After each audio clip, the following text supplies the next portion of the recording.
Welcome back to the Nick J. Francis channel once again. Arsenal versus Leicester. We're here, we're live, ready to go. Few minutes before kickoff. And yeah, man, listen, it's been crazy. Obviously, since the Man City game, we've seen Arsenal come a long way in terms of the types of performance that we're seeing and all that good stuff. You know, we saw the HLM boys balling out against Bolton in the cup game.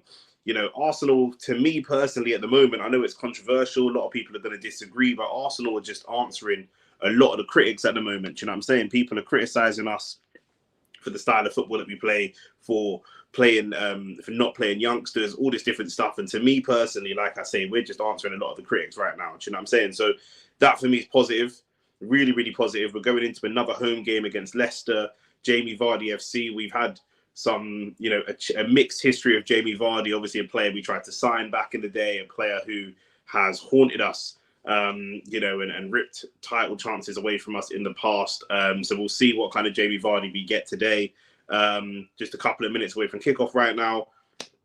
Arsenal starting 11, back to regular proceedings. David Raya in goal. Calafiori starts at left back. I thought he's looked really, really good. Obviously did have a problem with dealing with Savinho a couple of times. Savinho, very, very tricky winger, so understandable to have those types of problems against him. But he's going to start at left back today. Jurriën Timber at right back. William Saliba and Gabriel centre backs. Thomas Partey, Rice, Trossard in the midfield. You know, that's still waiting for Ødegaard to come back. Mikel Merino is said to be back in the next couple of weeks, so lots of talking points there. On the front three, Saka, Martinelli, and Havertz. And I have to say, I thought that, you know, Martinelli's not had the best season. We know that. But I did think he was very, very good against Manchester City. I thought he was very good at Manchester City. I think his defensive legs are very underrated. I think people, you know, don't appreciate how much he does from a defensive perspective versus maybe a Trossard or even a Sterling. And against those advanced fullbacks, his legs push them back. You know, it would be great to see Sterling come on at some later date in the game, but it's really positive. I think Martinelli does a lot of good stuff, and we all know he's much better when he plays on instinct, when he's in front of goal, when he has too much time to be a carefully controlled finisher. What's going on, Himanshu? Shout out Himanshu, man. Do you know what I'm saying? But I was talking about Martinelli. I know you called him the fake Brazilian Himanshu, but I was saying with Martinelli, if he's got too much time in front of goal, he's going to overthink it. He's going to thrive a lot better in a free-flowing system where he just plays on instincts. Now, right now, we aren't playing in that type of free-flowing football. We have been playing a little bit flat, a little bit deep and counter-attacking. That's against some of the bigger teams without our key players and key positions. Now we're coming into a run of games. Against teams that I think we can play a little bit more against. So I wouldn't be surprised to see Arsenal's bring back a little bit more of that free-flowing football. For me, the midfield is still going to be the big talking point, right? Trossard is not a natural number 10. Very, very good goal scorer, not necessarily a natural number 10. Thomas Partey, you know, he has his fitness issues. And the biggest, you know, and people talk about Martinelli, the biggest problem for me so far this season, not problem, but the player I want to see more from so far this season is Declan Rice. You know, last season, Declan Rice was absolutely brilliant, whether he was sitting in the six and doing the defensive work, whether he was box to box and getting himself amongst the goals. You know, he was really, really brilliant. So far this season, Rice has looked a little bit flat, a little bit maybe tired, maybe, you know, not out of his depth because we've seen him do it at Arsenal already, but hasn't looked like the same Declan Rice. Now, he did get a goal against Bolton, really, really positive. The ball fell to him and he knew instinctively he wanted to get amongst the goals. So I want to see him gambling more. He's got fantastic technique in the final third, in and around the box, winning headers, shooting, all that kind of stuff. He's got that type of ability. We need to see him be more confident in doing that. And like I say, same with Martinelli. If we can play Martinelli into good attacking positions, he can be super effective when he's not really thinking too much about what it is that he's doing. Do you know what I mean? Doesn't give himself the time to overthink it. Himanshu said, I still remember the Partey song, watching Don Robbie dance is crazy. Yeah, bro, listen, when we signed Partey, I was gassed. 45 million, deadline day, one of the top midfielders in European football. I was gassed. And before this season, I wanted him gone, not this summer just gone. I wanted him gone last summer. You can go back on my channel and check. The summer we signed Declan Rice, I wanted Partey gone because before this summer, he was fit and available, not playing, fit and available for 40% of the games. We cannot have someone. You're better off having someone who's slightly less technical, but is more readily available, in my opinion. Do you know what I'm saying? And so that's been my biggest problem with him. But, you know, we'll see what happens. On his day, he can be brilliant. You know, he can be really, really good. But we'll have to just see what happens. We're just kicking off now for the first half.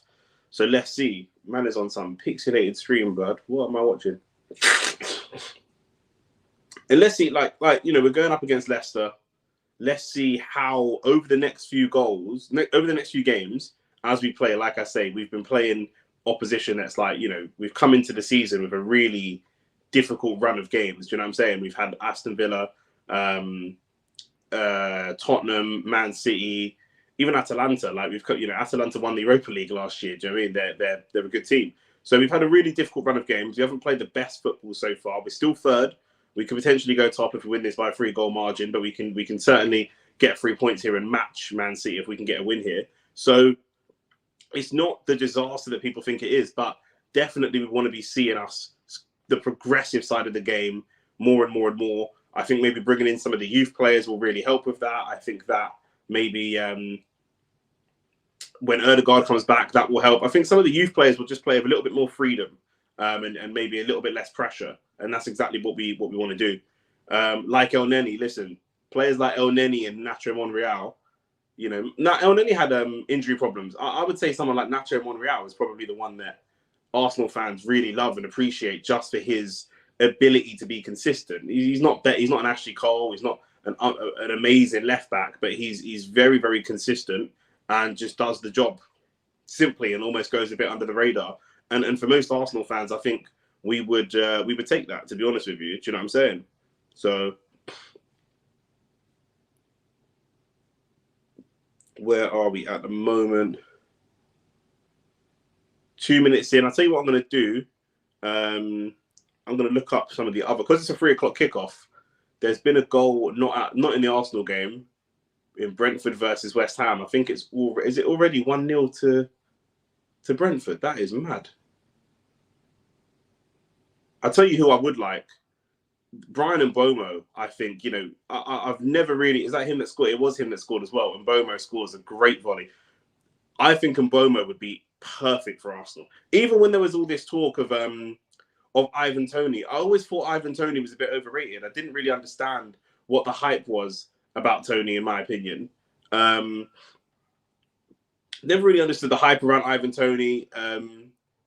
Especially not for our style of football. Ivan Toney's very talented as a football player, don't get me wrong, but he's a big target man. I don't see a big difference between him and signing Ricky Lambert or something like that. Do you know what I'm saying? I really never understood it, but I thought Mbomo for me is like the player that we want Jesus to be. Do you know what I mean? The link-up play, bits of flair. He scores some outrageous goals. He's very brave.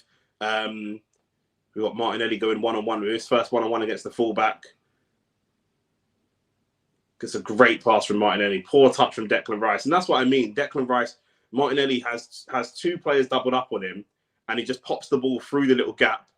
Declan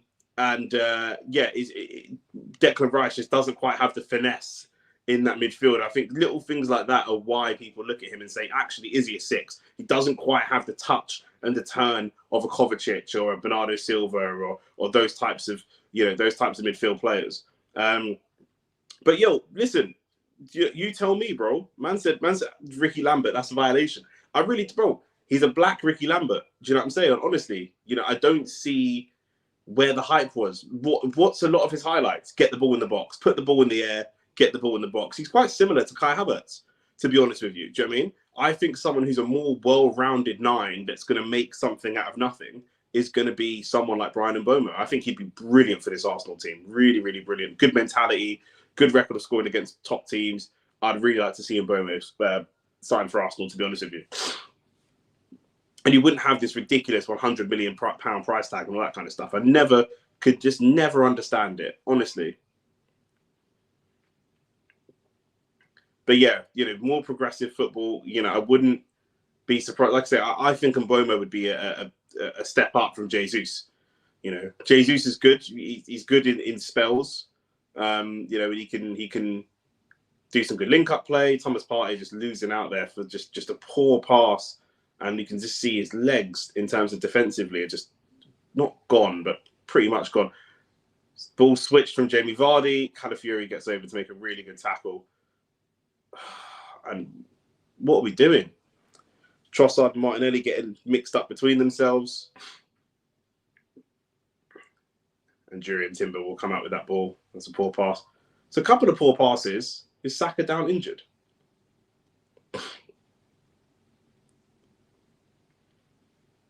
Thomas Partey just seems to overcomplicate the game so much. Do you know what I mean? Overcomplicate the game. Who are you saying is worth 50 mil? Are you saying Mbomo or Tony? Who's worth 50 in your opinion?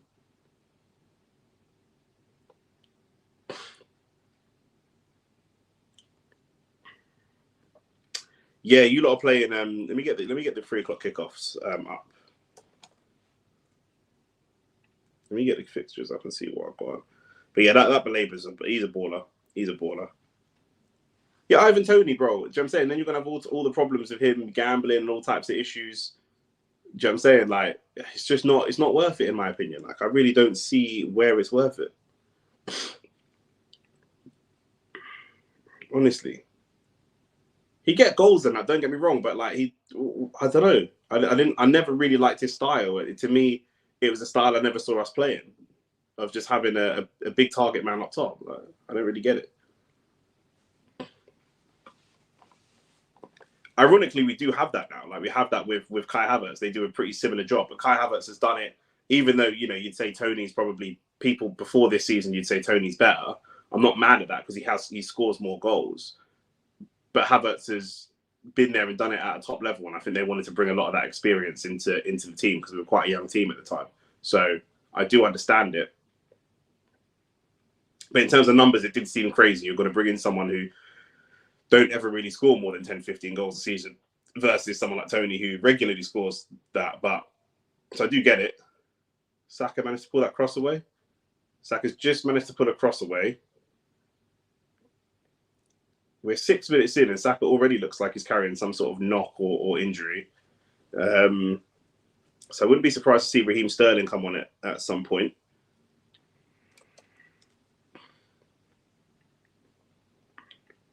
In games like this, we just shouldn't really need him. Do you know what I mean?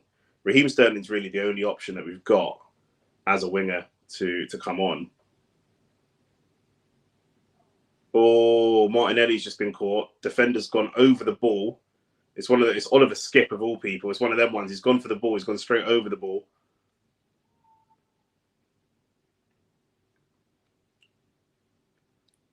Brighton 1-0 up against Chelsea.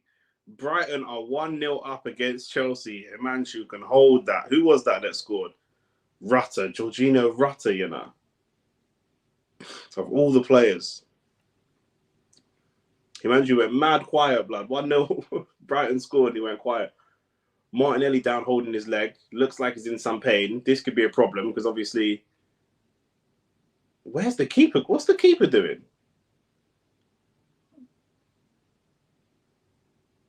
What is what is your keeper doing? Sanchez is just flown out of his box trying to Superman punch the ball and just gets nowhere near it.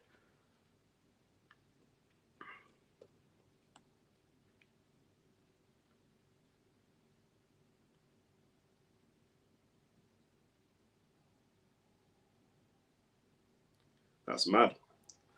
1-0 Brighton.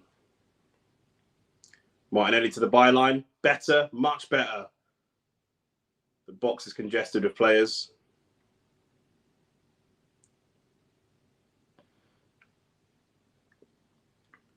I like this from Arsenal. Much more direct. Do you know what I mean? Just get the ball and go direct. I like that, personally.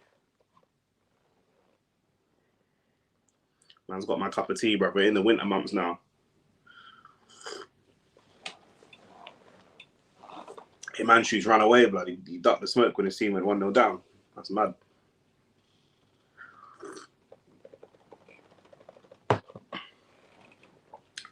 Arsenal corner. First corner of the game. We don't typically score the first ones, but we don't have the best. We actually don't have the best people taking corners either. I'm not a big fan of Saka taking corners, but it seems to work. But probably not the first one normally. You've got to find his range a little bit. But let's see. It's a decent corner. That's collected by the keeper.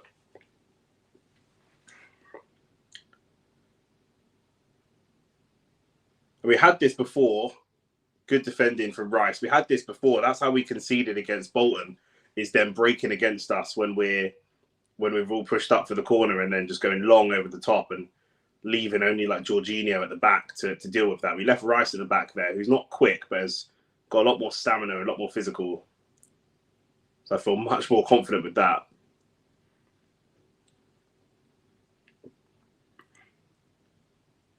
Rice on the edge of the box, putting a cross in. I like what I'm seeing from Rice. It's not anything too complicated or anything too fancy, but picking up the ball, crossfield ball across the box, making it quite awkward for the defenders.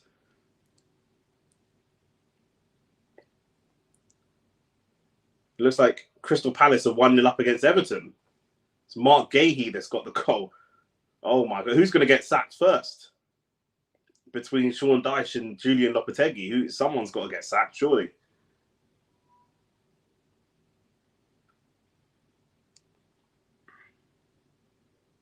It's really poor defending. Not what you expect from a Sean Dyche team at all. 1-0 to Crystal Palace. Decore at the back post just gets jumped over.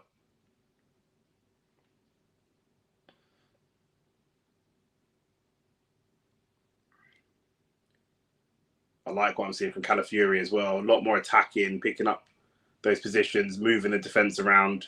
Crossing from Declan Rice. Unlucky. It's a good battle from Timber. Really good battle from Timber. Physically, it just needs to get his touch underneath him.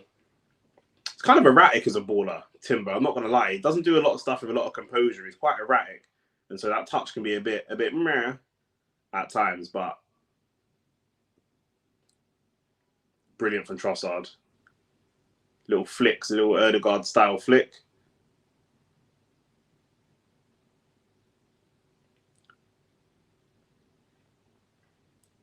The other thing is, after that Man City game, we know that Calafiori can have a shot. We know he can bang them. So that's another option, another way that we can get to goal. And that's what we need. We need goals from everywhere. That's brilliant move. Havertz. The cross wasn't the best.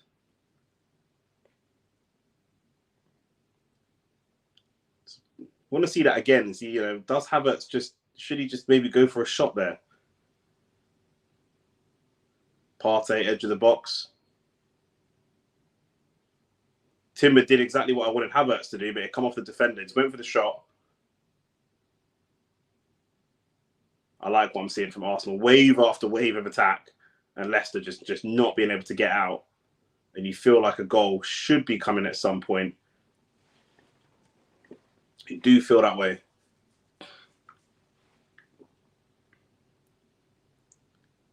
Saka does a lot of ball carrying in his team, but when he plays two-touch football, he can do it. I can see why people prefer a Foden or someone like that who just does everything one or two touch. I can see that. But Saka's capable of doing that. It's not really the role that he plays in this team, but he can do it. And when he's got a good team around him, I do think that's the difference of having that depth of quality around you that allows you to play different ways. Havertz, can he find Saka? He can. We're just moving it left and right. This looks like how we were defending against Manchester City, but we had 10 men and it was the last 10, 15 minutes of the game. This is how Leicester are going to play pretty much most of the game.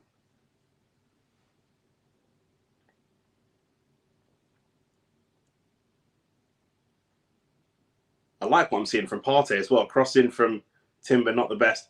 I really like what I'm seeing from Partey. We know the quality he's got. When the game's slow, him and Jorginho can do stuff like this. And he's just on the edge of their box and just picking holes, just quickly picking holes through their defence. And actually, when we were defending against Man City, they really struggled to do that when they had Grealish and Foden, and I think it was Grealish in the end, really, who helped them get that second goal. But they had Grealish and Foden and Bernardo Silva and Kovacic, and they had all these players, and they just couldn't really pick holes in that defensive line. Whereas Partey's doing it really well. He's just popping passes and popping holes in that defensive line brilliantly. Saka winds up for a shot. Good save from the keeper. Standard save from the keeper. Save you'd expect him to make. Is that Harry Winks as well? Leicester have a couple ex Tottenham, man. A couple.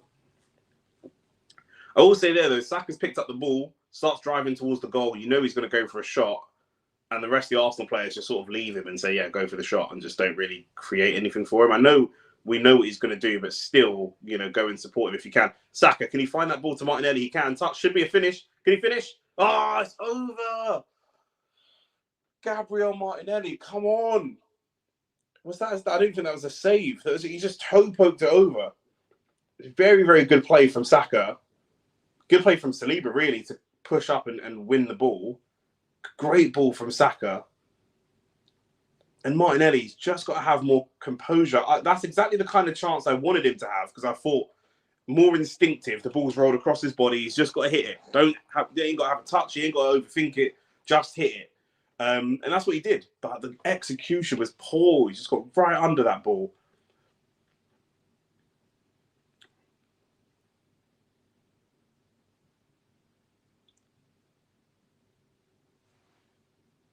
Jamie Vardy just lurking.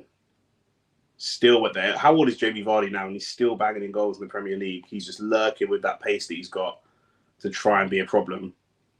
But this will probably be the best Arsenal defence that Jamie Vardy's ever come up against. He probably, in all the years he's been in the Premier, probably hasn't come up against a defence quite as strong at Arsenal as this one, to be fair.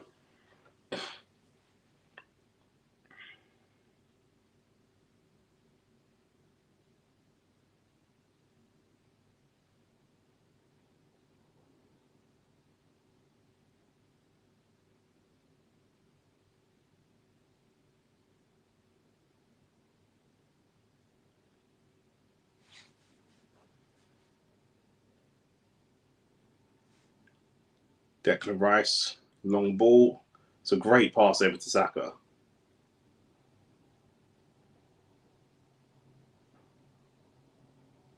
A rugby tackle there from Havertz. Leicester have got through their first challenge. Their first challenge of getting through that main attack from Arsenal. They've managed to weather that storm a little bit, but it will happen again. I have to just make sure they don't quite get a foothold in this team. And you can see with our midfield, we can still do with another midfielder. We can still do with just this different profile of midfielder. Someone a little bit more mobile. Partey's legs look like they're going. Rice, he's good in certain moments and in certain parts of the midfield. I guess Marino could be that person. When Marino comes back from injury, I guess he could be that person.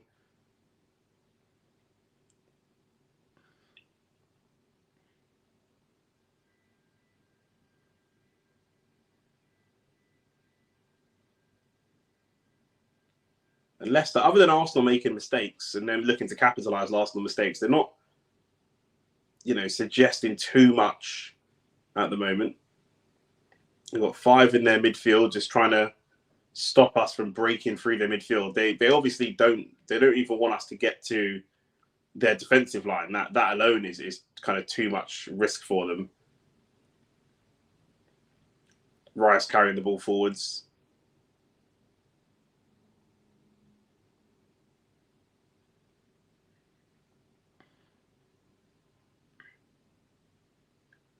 Partey just had a little bit more legs and fitness about him. What a player he could be, but he just doesn't.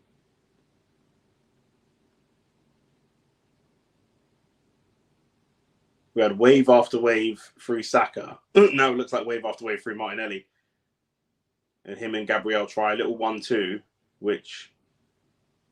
And Saliba is battling now with Vardy. And he's got away with one there, Saliba, because he's pulled Vardy back. That was definitely a foul. The ref hasn't given it. Arsenal go right on the other end. Timber, can we get a shot away? We do. It's 1-0. What a goal.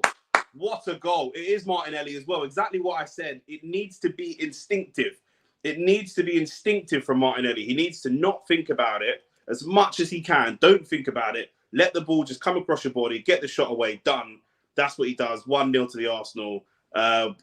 Quality stuff. And I will say, if I'm being fair, if I'm being really honest, that should probably have been a foul for Jamie Vardy. It's always the way. You know, Saliba definitely gets away with one with a foul on Jamie Vardy. The ref doesn't give it.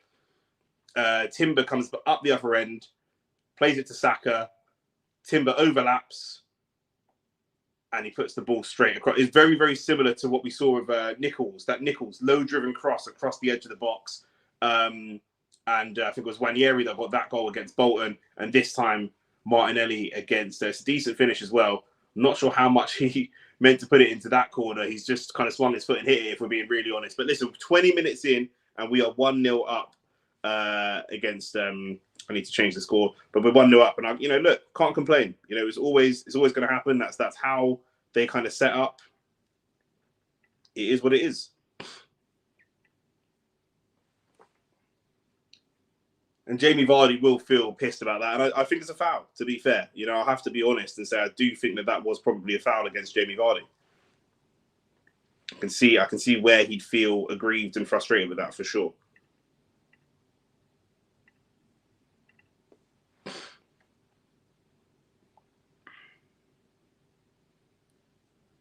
And it looks like it's 1-1, Chelsea versus Brighton. Is that Cole Palmer? Oh, no, it's off the post. Still 1-0 Brighton. It's a good run from Cole Palmer, come off the post.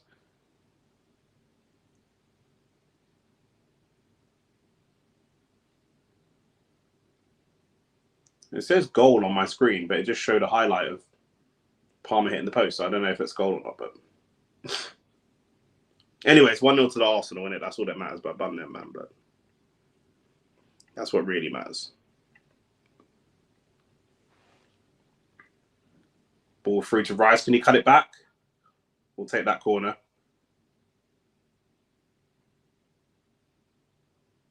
Is that a corner or not? What's the ref doing? Yeah, it's a corner. All right, cool.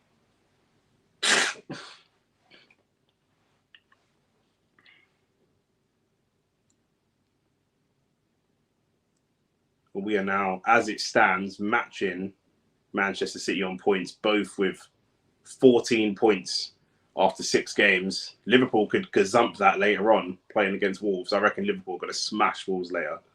3 more goals will be above Manchester City, to be fair. And it's not beyond the realms of possibility.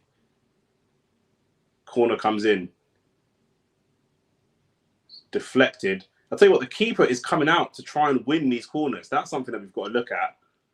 The keeper's coming out quite quickly and aggressively. It's Leicester try to counter-attack. Stopped very quickly by Saliba and Saka.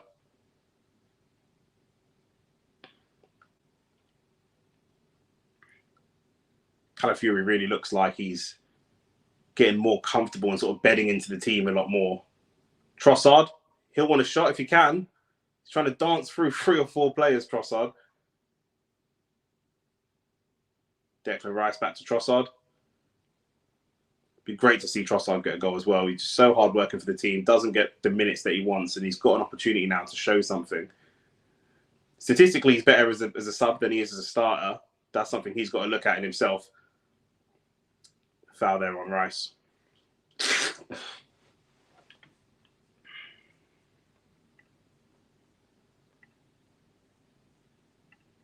It is 1-1 in the yeah, it is 1-1 in the Chelsea game.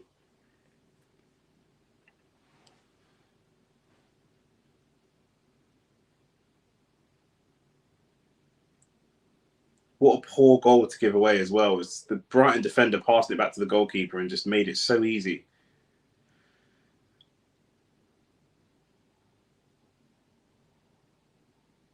Declan Rice on the free kick. It's not the best free kick. It's a little bit flat. And Calafiori goes for another 1 goal. Doesn't come off that time. You've got to try it. You might as well try it for sure. I feel like Chelsea and Brighton always have good games. Am I making that up? We've intercepted Martinelli. Unlucky. Still on. We're still on though. No, we're not. That was good. Good pressing from Arsenal as Leicester tried to play out. Pressed onto them really quickly. Got the shot away. Maybe take that momentum back as well. We need good game management. I said this against Manchester City. I was screaming for game management in that stream.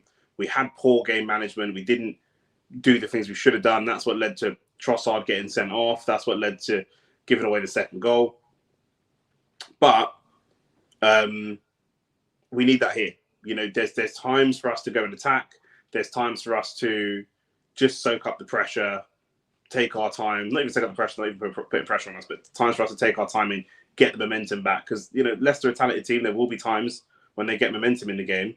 That was a really good touch. Calafiori pops the ball centrally to Havertz and he just pops it out to Martinelli on his first touch, but James Justin gets a interception and goes for another corner.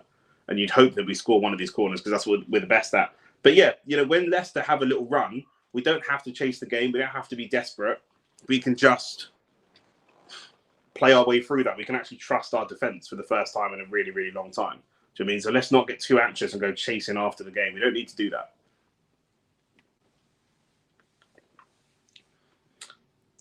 Again, we've got to be really conscious. The goalkeeper comes. I don't think we might score from a direct header. I think we score from the ball getting knocked down and someone knocking it in.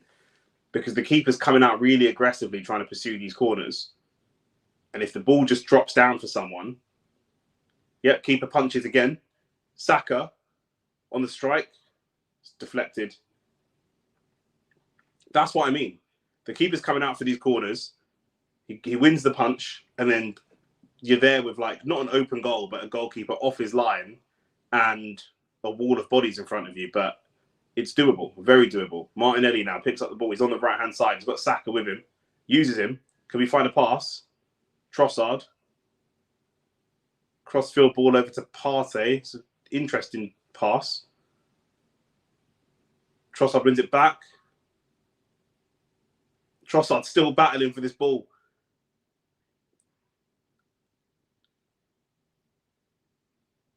It was a really good battle from Trossard. There's a penalty in the Chelsea game as well. I don't know who that's going to, but there'll probably be another goal there soon.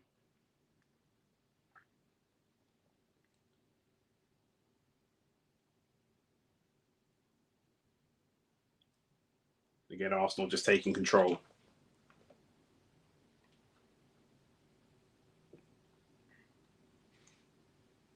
Dispelling the park the bus rumours already. 27 minutes of football played. And this is how we normally play. Do you know what I mean? We've played defensively for, I think, 2 games when we've had players that are crucial to our style of play that have been out and injured. So we changed the system. Now we change the system again. More control, more progressive.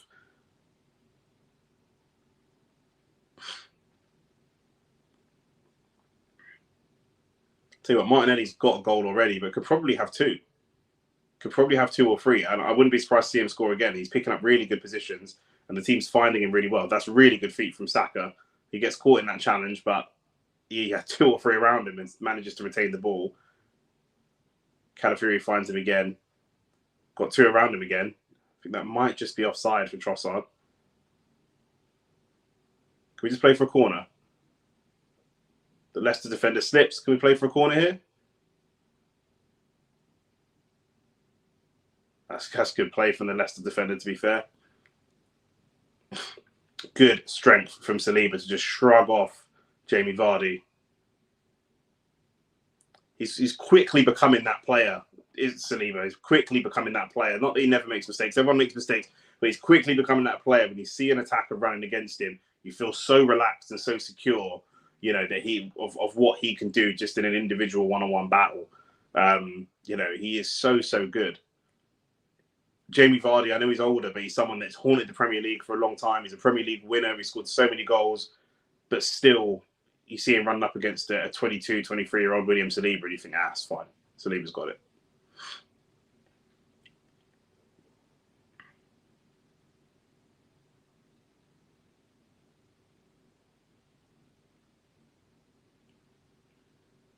We're playing with the ball a lot in that little triangle, that little base triangle of Partey, Saliba, and Gabriel, just to tease out this team a little bit. because Leicester are sitting so deep. We just set a little trap for them, tease them out, and then we got more space to go and create our opportunities. And it was a Chelsea penalty. I'm not sure if that penalty's been taken, but I've just seen a clip of, it has been taken. It's 2-1 Chelsea. Cole Palmer, of course.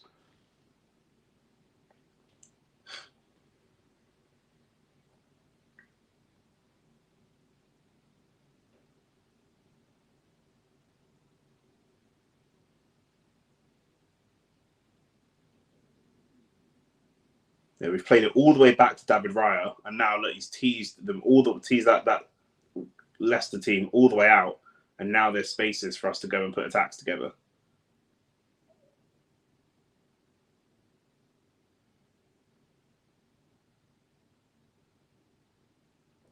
Like here with Declan Rice. Great touch and turn from Calafiori, and that's a foul, and should be a yellow card. Will be a yellow card for Ndidi. I think the yellow card's more for screaming in the ref's face than it is for the foul itself.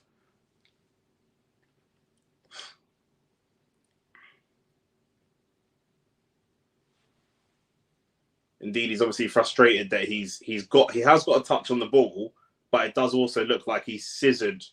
He's caught him in a kind of a scissoring motion, which is never what you want to do. 3-1 now, Chelsea over Brighton.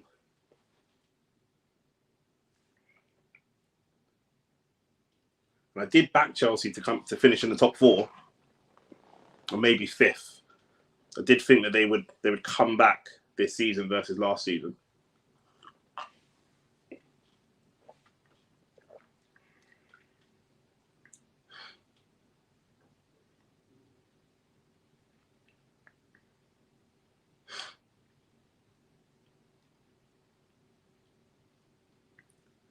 Declan Rice now. What can we do from this free kick? We don't really have good. We don't score from many free kicks, even though we score from lots of corners. We really don't score from many free kicks at all. So what can we do here? Definitely not going to score from that one either. There was no one there. It's just got into a sea of Leicester shirts.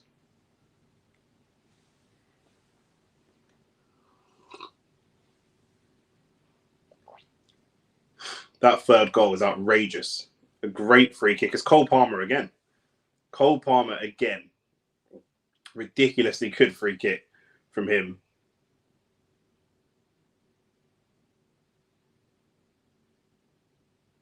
The keeper tries to go over as best he can. But that's a brilliant free kick. If any of you can go in, hit the like button and subscribe to the channel. If any of you guys can go and see on Twitter, see that goal. That's a good pass from Trossard out wide to Martinelli. Martinelli should keep it going. He's got 2 on him. What can he pull out? We'll take the corner. We'll take the corner. And Trossard is unhappy with the ref not giving him a foul there. And I can see that. I think there's a good shout for a foul. The ref is letting some of these challenges go. Some of these late challenges. He's letting them go quite a bit. But we can run at this.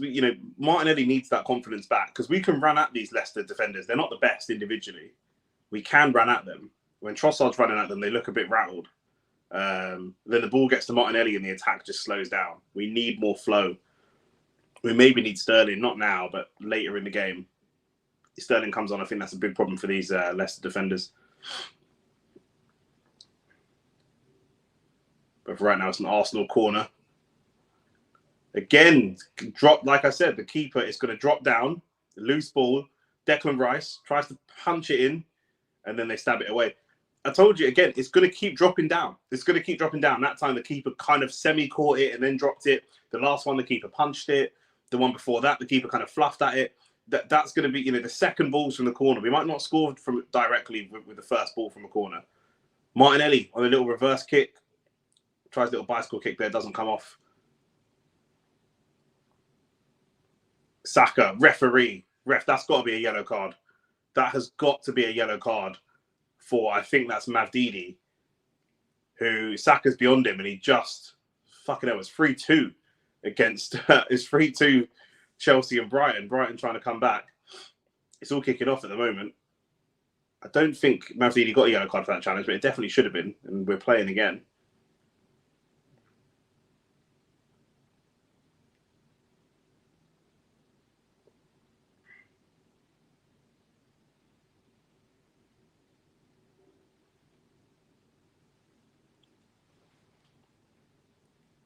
Through that Chelsea Brighton game was mad. I should have watched that.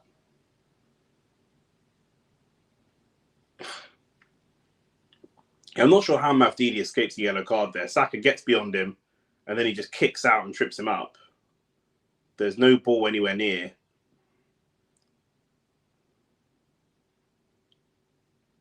And Partey gives away a foul.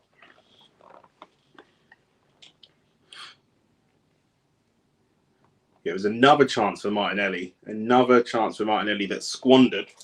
Steve Cooper, the Leicester manager's on a yellow card as well. He looks very, very unhappy. There could be a second yellow card for him at some point.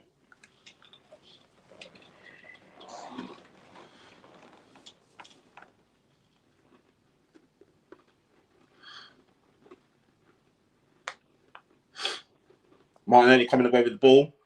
Havertz can't find the pass for him. Okay, it's poor from Havertz, to be fair.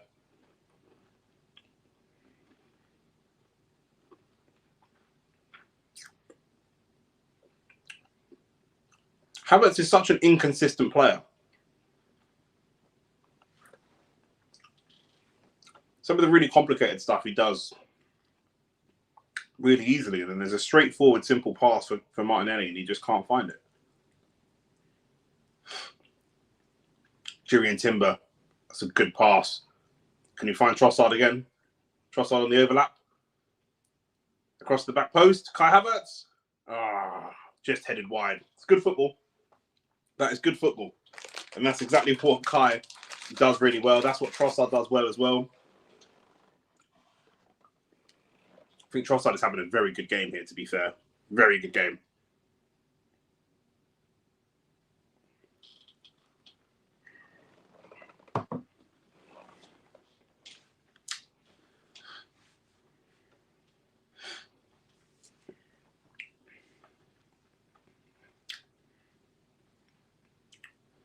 We should be 2 up, though. That's the only negative. We should be 2 up. That header from Havertz, the amount of corners. We need to actually, I don't know if Arteta is going to say at half-time, we need to be better from corners in terms of going and getting the goal first time, or if he's going to say, okay, they're winning some of the corners, but they're flapping at the corners quite a bit. We could win the second ball. Either way, there's goals in this for us from corners. It's just how we go about trying to get that goal. Do we change something slightly to try and get the first ball? Or I think the second ball option is there for us, to be honest with you. Good football from Arsenal. Really good football from Arsenal. And Leicester just clear it for a throw-on. This little Partey, Trossard and Timber link-up is brilliant. And Timber coming into the team, especially now coming into his natural position at right back, Calafiori at left back, you can see the difference to Zinchenko or someone like that. You can see a big difference in what we're able to do and how much control that we have. I'm not going to throw Ben White's name in that conversation just yet. Do you know what I mean? Timber's got a little bit to show before we start having Ben White conversations, but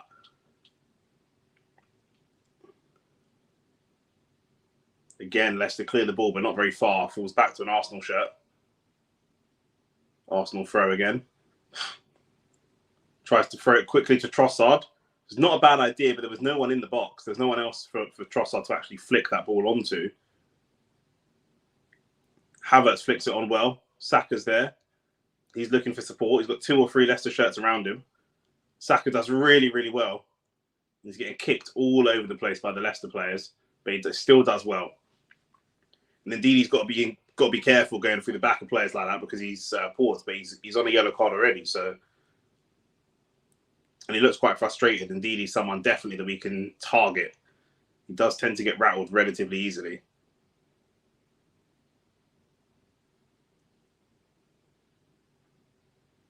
This is good. Typical Arsenal football, playing in really tight spaces, little chopped passes, 1-2 touch football.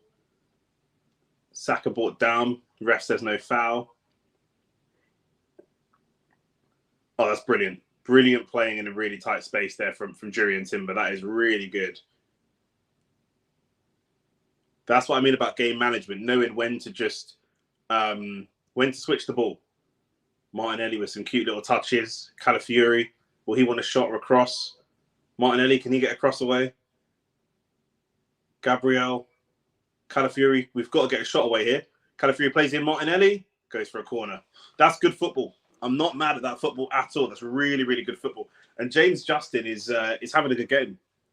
James Justin is having a good game, to be fair. He's the main defender who is stopping Martinelli and stopping most of the attacks, putting his body on the line, getting blocks in. He's having a good game, James Justin. Really good. You know, he was kind of highly touted when he was in the Premier League last time. Interesting, he hasn't got a move, but he's been playing well, do you know what I mean, to give credit where it's due.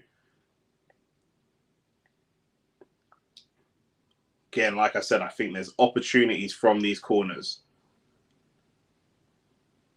Right to the corner. Again, drops down in the 18-yard box. We've got to assess the set. That's not a foul. That's a dive. Clearly, that's a dive from, I think that's James Justin. He backs into Saliba, and then Tom Daly dives onto the floor. Absolutely ridiculous, but the refs bought it. It is what it is. Yeah, 4 bro. I said Cole Palmer. Cole Palmer is doing a madness, bro. 4 goals for Cole Palmer. Hit the like button for the man that's in here. Do you know what I'm saying? But yeah, Cole Palmer, listen, he's cold. He is cold, man. He's brilliant. No, I've always said Cole Palmer. You're saying Saka better. It's not a question of better. They play different positions. During the Euros, all of your fans were saying, start Palmer. Why are we starting Saka? Why are we starting Saka? We came into this season, and your manager started Palmer wide, and then your fans were saying, no, we can't start Palmer wide. He's much better central. Play him central. I agree.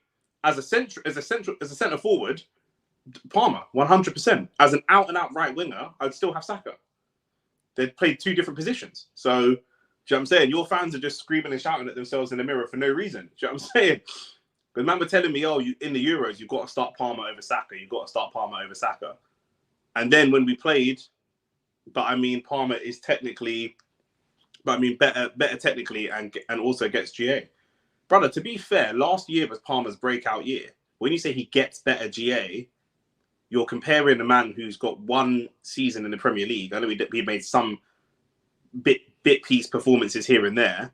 Do you know what I'm saying? Like for Man City, but you're comparing someone at that time to Saka, who's had 5 years of consistent play at the top level. He's putting good performances at wing back, good performances on both wings, versus someone who had like a breakout season. We see enough man have a good breakout season and then not be able to follow it up. And to be fair, Palmer is following it up right now. This is his 2nd season. So at the end of this season, we can have that conversation. But I still think Palmer is brilliant centrally. Like, I've always said that.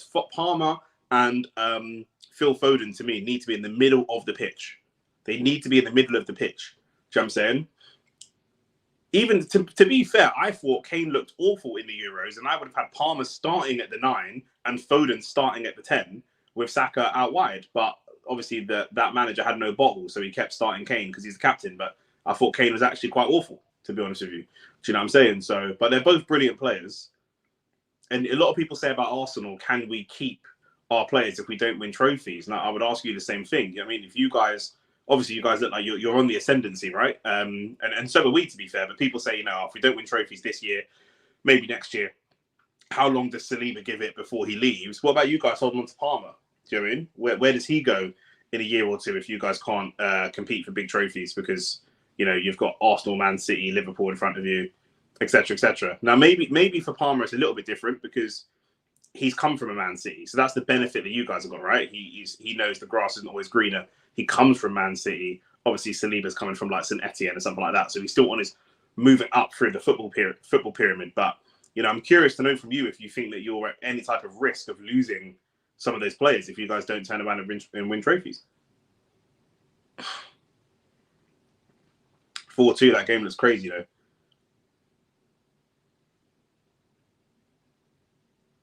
Still 1-0 here. The only way up is City or Madrid or someone like that. Is Arsenal a step up at this moment with our project? You know what I'm saying? Little cheeky 60 mil, 70 mil. Is that, do you think that that's something that could tempt Palmer? I don't think, has worked with Mikel Arteta before as well. Knows Mikel. Interesting. Say no more. We have a history of taking you guys as players, and he might see Havertz and be like, wow, if that's what Mikel Arteta can do for Havertz, what can he do for me? You never know. You never know. 2 minutes of added time.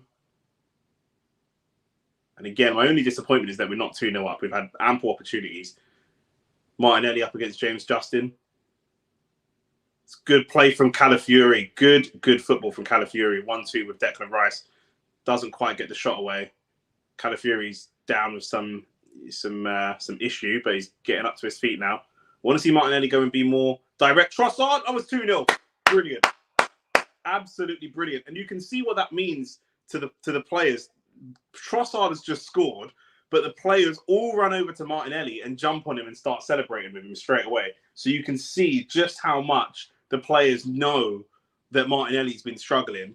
Because like I say, he just stands up James Justin. And again, James Justin, who has had a good game today, so far. And it's unfortunate a lot of stuff has come down his side, but he just pops the ball straight across the box. And it's a simple finish. First time finish for Leandro Trossard. We know how cold this brother is. First time finish, just opens up his body, simple finish.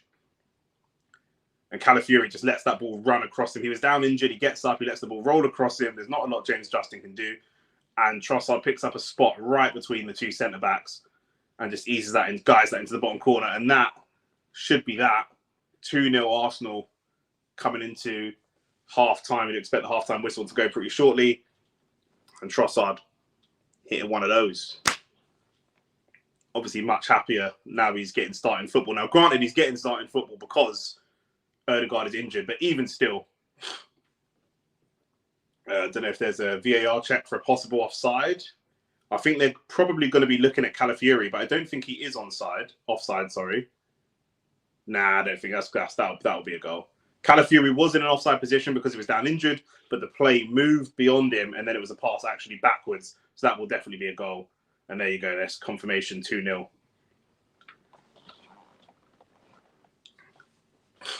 And I said that was the only downside. It needed to be 2-0 for me.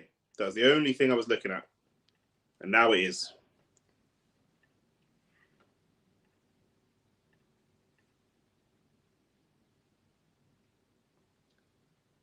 Little flick on from Havertz. Martinelli running. Can we make it 3 here? We've got numbers. Martinelli still. Cross to the back post. Havertz. It's good defending, to be fair. Goes for a corner. Does the ref let us take this corner? Or does he blow the whistle? He's letting us take the corner. Interesting.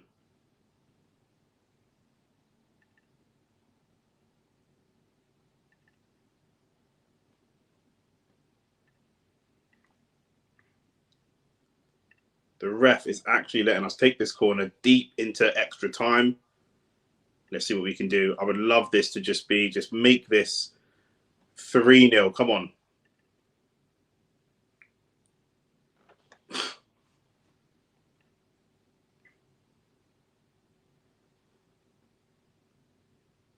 Remember, it could be the second ball instead of the first ball. Again, they've got a little flick on, it drops down, and the ref blows the whistle, it looks like. 2-0 half-time. 2-0 half-time. Like the video, subscribe to the channel if you guys are here. It is half-time. I'll go through the scores around the other Premier League games.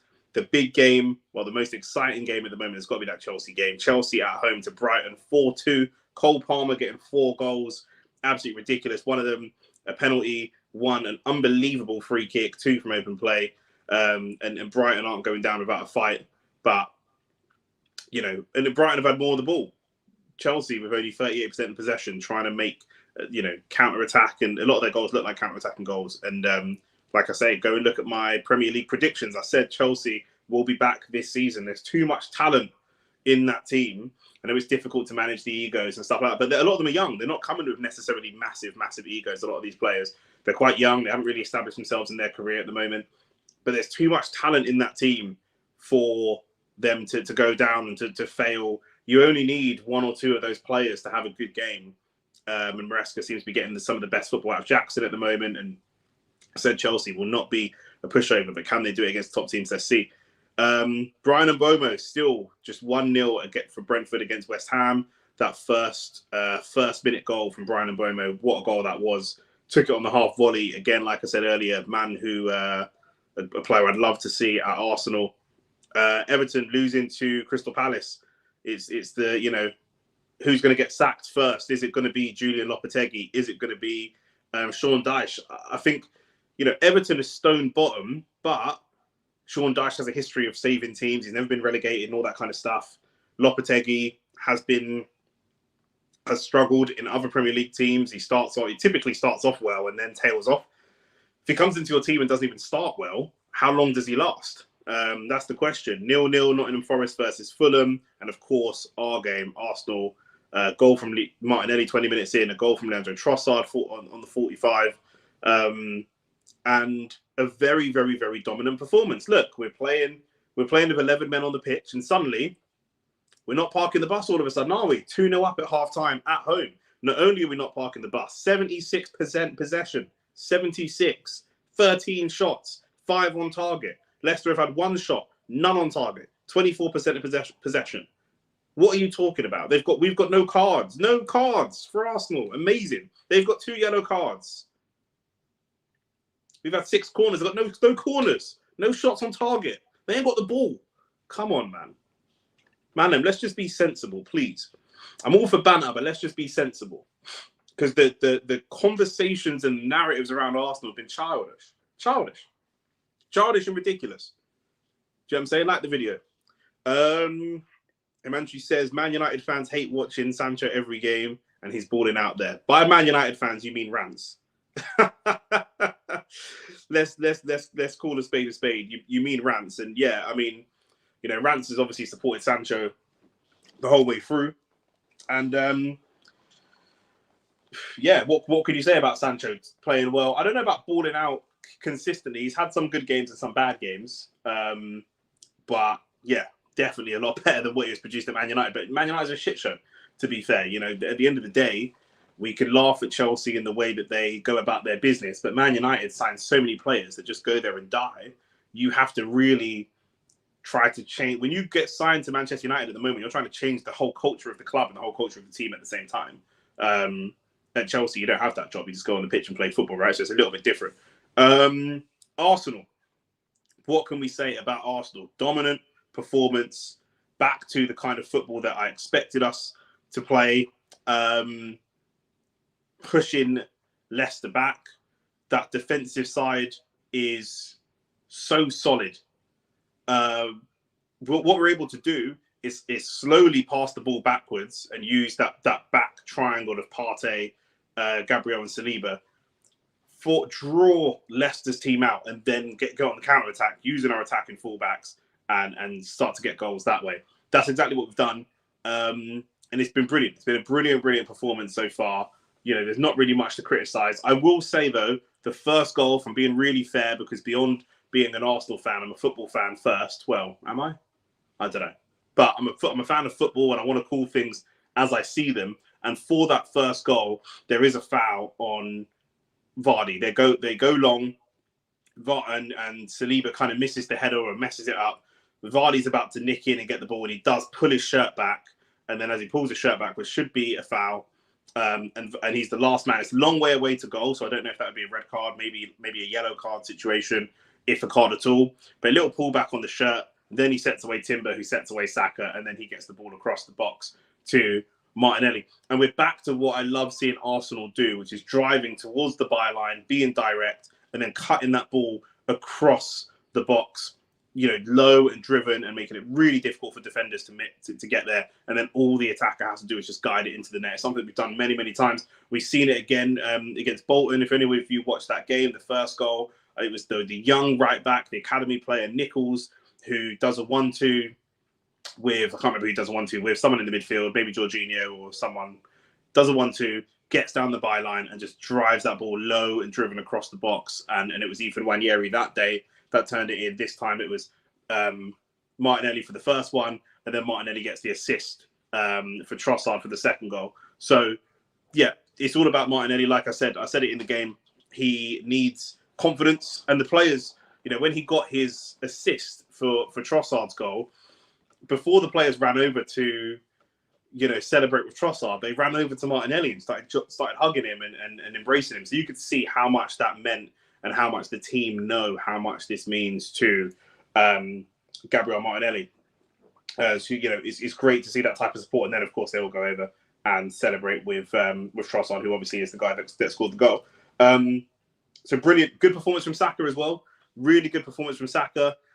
Playing in tight spaces. He's getting lots of little kicks. I know we say this all the time and people think that we protect Saka too much, but it's true. Lots and lots of, they're doubled up and tripled up on him, and he's getting lots of little kicks and nicks and different things like that. Things that are going to overall contribute to when you see him kind of limping at the end of the game and stuff like that. It's not necessarily going to be an injury, but it's going to contribute to that type of little bits of damage that he's going to sustain.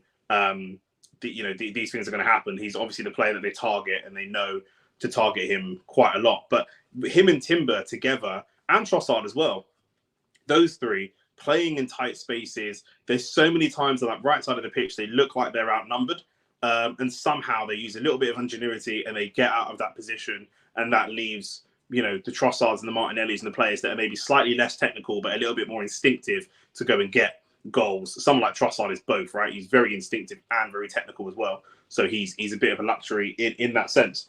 In terms of the table, listen, we win this game, we'll be on the same run as Manchester City after 6 games. 4 wins, 2 draws. They've got 14 goals. We've got 10, so they've scored 4 goals more than us as it stands. But they've conceded 6 goals. We've conceded 3. So we have a goal difference. They have a goal difference of 8. We have a goal difference of 7. It's fine margins. We're only 6 games in. An extra goal or 2 takes us to the top of the table. Now, of course, at 5:30 after this Arsenal game, Liverpool are going to go and play Wolves. You would expect Liverpool to beat Wolves.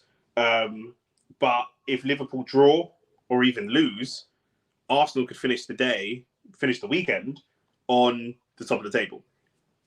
Obviously, Spurs and United play tomorrow, but they're nowhere near us. So, you know, that could be huge. This could be really, really huge. The way that we're playing, you know, Arteta will be saying to this team, go out there for the kill. There is easily 2, maybe 3 goals out there in this second half for Arsenal. And if we can go out there and find these goals, there's no reason why we shouldn't. Leicester haven't shown much to us so far. If Leicester do turn around in the second half and be really competitive and start going for more shots and that kind of stuff, then that'll be a complete personality transplant. But as it stands at the moment, they can't play through our midfield, which is surprising because we don't really have a very strong midfield in Partey and Rice. But they can't play through our midfield. They're going long. And when they go long, Vardy, he's got loads of pace, but up against Gabriel and Saliba, he's just going to struggle if you're going long, right? So I wonder if they're going to try and play through our midfield. They've tried it once or twice. It hasn't been very successful for them. So I'm curious to see if they try that in the second half or not and try and switch things up. But regardless, there is still 2 or 3 goals in that second half for us easily. And if we can go and find 2 goals, if we can go and find 3 goals, we can be there or thereabouts for, not there or thereabouts, we'll be at the top of the table by the end of the weekend. And that will put big, big pressure on Man City. And I know Man City do not need the pressure at this point in the season. They don't feel the pressure and they're so professional and they've been there and done it. I appreciate that. But what we saw against Arsenal last season, whether some people interpret, it's really interesting when you're looking at body language, right? When you see Haaland shouting in the face of Mikel Arteta, some people are saying he's rattled. He's obviously rattled. He seems pissed off. He doesn't seem happy. The Man City fans, the Man City players, they come out there for a scrap and a fight. We've never seen this before. They seem rattled. And then other people say, oh, they bullied you and it looks like they intimidated you and all the rest of it. You know, listen, I interpret that as a little bit of being rattled, to be honest with you. They didn't look entirely, totally comfortable. And I think that they will be furious if they end the season it was not the season. If they end this weekend with Arsenal at the top of the table, do you know what I mean? And that is a very real prospect given the 45 minutes that we've just seen. But, you know, Cole Palmer, let's talk about Cole Palmer. So just looking at the stats, like the video and subscribe, by the way. Thanks for all tuning in. Erling Haaland, 10 goals after 6 games. Ridiculous. And Cole Palmer, 6. He's got 6 and 6, and Brian Mbeumo on 5. And like I said before, Brian Mbeumo is a player I would love to see at Arsenal. Even when we were linked with Ivan Toney, he was the player that I really, really wanted to see come to Arsenal. I just think he's very similar in style to Jesus. But if I'm honest, he's just a little bit better and delivers at just a bit more of a competitive and higher level. In terms of Arsenal, back to the Arsenal game, what do we need? They've got Vardy and Ndidi both on yellow cards. I'm not sure what Vardy's yellow card was for, probably dissent. But this feels like a game where there's goals in this for Jesus, potentially. Given the way that Martinelli's playing, there's definitely goals in this for Sterling if he comes off the bench. I wouldn't be surprised to see him make an appearance off the bench late on into the game, last 15, 20 minutes. Saka doesn't have a goal. He has an assist, but no goal for him at the moment. Wouldn't be surprised to see him get a goal. Partey, there's an opportunity for goals there as well. So there's goals in this team. Trossard will probably get a second goal for himself because it's Trossard. What we're not seeing is Rice and Partey shooting from distance, and that's fine. That's actually okay because we don't need that. You know, I think Partey has been brilliant this half. Really, really brilliant. He hasn't got a goal. He hasn't got an assist. It's lots of stuff that might go under the radar. But when they were camped in their box, and I make this point again, when Leicester were camped in their box and we had to try to pick holes in their defence, it was Partey that was doing it. Recycle the ball to Partey, and he's finding the gaps. He's manipulating the team and finding the gaps in between to start creating space, or he's drawing them out and then finding gaps diagonally into the wingers. Really, really good performance from him. It will go under the radar because it's not a goal, it's not an assist, it's not the kind of fancy stuff, and it will go under the radar. But this has been a really solid, really impressive performance from Thomas Partey. And these are the kind of performances we want to see at home. Now, we won't always see these performances at home throughout the season because, let's be honest, Leicester are playing a little bit into our hands of how they're playing. There will be tougher games where we need to go to another gear. But let's see. I think we should end this game 4-0. It's halftime. The players are coming out now. If we don't end this game 4-0, for me, I'll be a little bit disappointed, really, because the incentive to go to the top of the table is there. On a normal day, if we're a mid-table team, 2-0 at halftime, go out, enjoy yourself, etc., etc. But for a team like us that are going for the league, we've just played Manchester City. That game is still fresh. Everybody's talking about it. We've just put 5 past Bolton. Granted, it's Bolton, but with the youth team players, the incentive to go to the top of the table should be such that we go out and find those extra 2 goals. Do you know what I mean? Again, quick reminder, like the video, subscribe to the channel for anyone that's here. We're just getting ready for the second half. They're showing Jesus and Sterling on the bench. I'll be very surprised if these guys don't feature, especially with players like Saka needing a rest. Someone like Martinelli, I wouldn't rest. At the beginning of the game, I thought maybe Martinelli would come off late. Sterling could come on. Now, with the way that the game's going, I would keep Martinelli on. Martinelli's starting to find form. He's got himself a goal. He's got himself an assist. He's starting to find that warmth and that form. Let him play. Let him play through this. Let him keep. If it's going to end up being an absolute drumming, let him be part of that. I think he needs that maybe more than certain other players on the pitch. And last shout as well, Calafiori, brilliant. Knowing the game management side of his game, granted, it's a lot of attacking, which is what he's best at as a left back. Not that he's not good defensively, but obviously he really relishes that side. But the little touches and passes, using his physicality, dropping the shoulder and then driving forwards and knowing when to do that. I wouldn't even be surprised to see Calafiori get himself a goal at some point in this game as well, to be fair. So let's see what happens. I want to be seeing 2 or 3 goals this half, 100%. And we've just kicked off for the second half. So let's see how everything unfolds. And we go long straight away. And Partey just passes and gives it away. And the fullback actually brings the ball out. And Saliba tangles with Vardy. Vardy goes down, and Saliba does get a yellow card that time. 25 seconds in, straight away there's a change. See, normally they were going long straight away. This time, the fullback has carried the ball out. That's going to be the difference. They're going to try to play or run through our midfield this half, which makes a lot of sense. That makes much more sense than what they were doing. I thought in the first half they're playing into our hands quite a lot. They're obviously going to come out and try and do something a little bit different.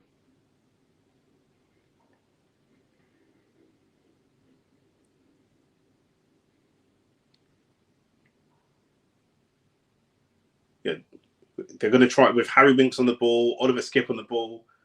I wouldn't be surprised to see them. The cross comes in, flicked on. It's 2-1. It's taken a deflection. It's taken a big, big deflection. And it's Ndidi of all people. It's 2-1. Can't believe that. So poor. So poor. I need to see that again because I think it's taken. If it's taken a deflection, then maybe I'll be slightly less pissed. But what the hell was that? Cross comes in. Is it James Justin that gets onto it? It is. Yeah, it's James Justin that gets onto the header, and it just flicks off of Havertz's shoulder and takes it away from. Listen, that's very good play from Leicester. Very, very good play. But that's poor from us. Really poor from us.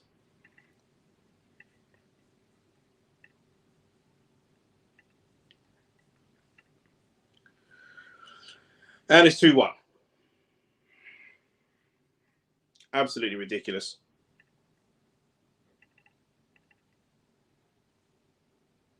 I did say in the first half, James Justin was having a really good game. I did say he was having a good game. Now things look very different. Saliba's on a yellow card, but because they weren't challenging our midfield. Our midfield in this team is probably the weakest part. Trossard's playing very high up, almost like a front four, but you've got Partey and Rice. They haven't got great legs. And at no point did they try and run at Partey or Rice, right? They just let us go beyond them and use our wingers. Do you know what I mean? Yeah, Leicester scored straight away. Their first attack, they went long to Jamie Vardy. Saliba fouled him and gave away a free kick and got a yellow card. He was kind of close to being the last man.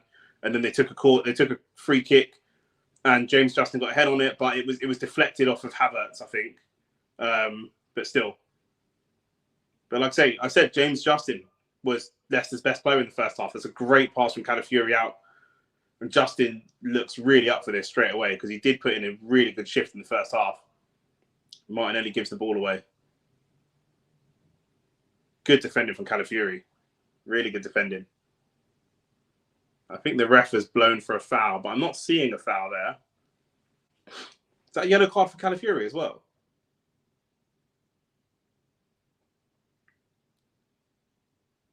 I'm not sure that's a yellow card, really, but okay. The refs just come out and given 2 yellow cards within 2 or 3 minutes. What's going on here? The same ref. I said in the first half, this referee's letting a lot of fouls go. He was letting a lot of fouls go, and then I don't know who's giving him a phone call at half time, but now he's giving 2 yellow cards to Arsenal players straight away for their first 2 challenges.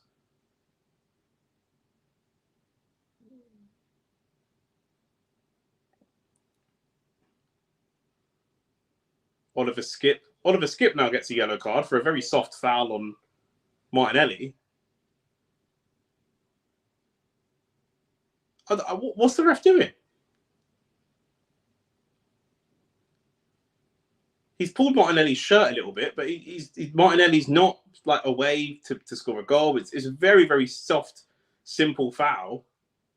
I don't think Skip needs a yellow card for that. A ref has just come out and he's just brandished 3 yellow cards. For maybe the first one for Saliba I can understand, but the others I'm completely confused about where these yellow cards are coming from. It's not a yellow card for Oliver Skip's challenge. I don't think it was a yellow card for Calafiori's challenge. Very, very strange refereeing because it's a total personality transplant from the first half.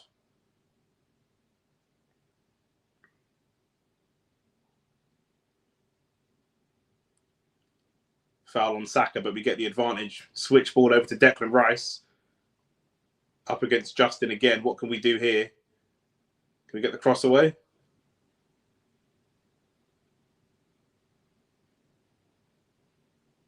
a cross to nobody from Partey, but we've still got the ball.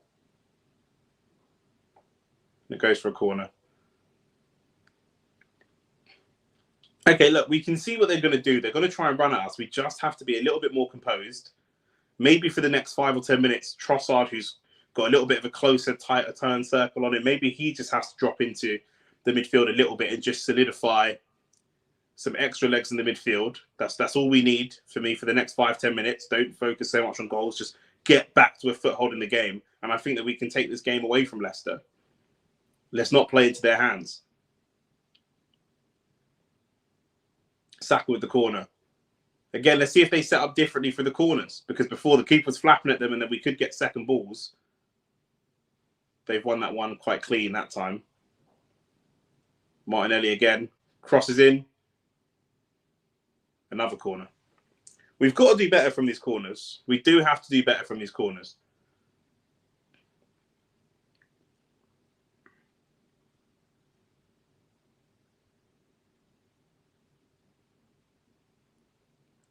Yeah, we're looking for a corner. All our players are lined up at the back post, and the crosses from Saka are just not quite making it there. They're not beating the keeper. They're good crosses. They're not like flat, poor, not beating the first man crosses, but they're not getting to the areas that we need them to get to be fair.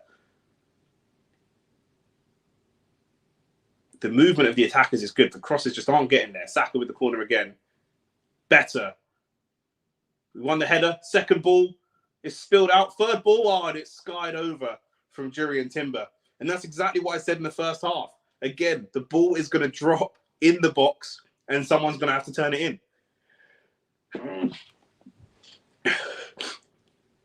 It's a good header from, I think that's Havertz. The keeper spills it and then it drops to Timber, but he just can't.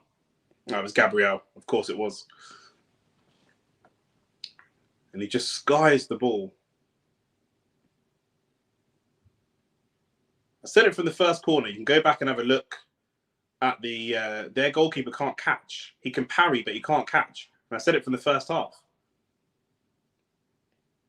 That will probably score from a corner off the second ball.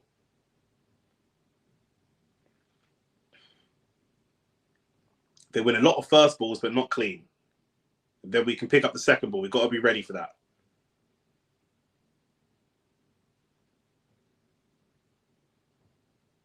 Good movement from Kai Havertz, dropping into good positions. Well, it's very nearly a good ball through. That was a good ball through, though, from Trossard. Saka, I feel like he's going to want to go direct. He does go direct. Again, parried by the keeper. Tries to drive it across the box. I don't mind that from Saka. That's really good play. Little shove in the back from Vardy on Saliba, just to give himself some space. That's the first ball over the top that Vardy's actually won, and now Leicester trying to get a little spell of possession. Like the video and subscribe. I did say again, if we're gonna score from a corner this game, it's not going to be a direct header. Their keeper is a good shot stopper, but he cannot catch the ball. He's going to parry the ball back into dangerous areas, and we can be there to pick up the scraps, pick up the second or third ball.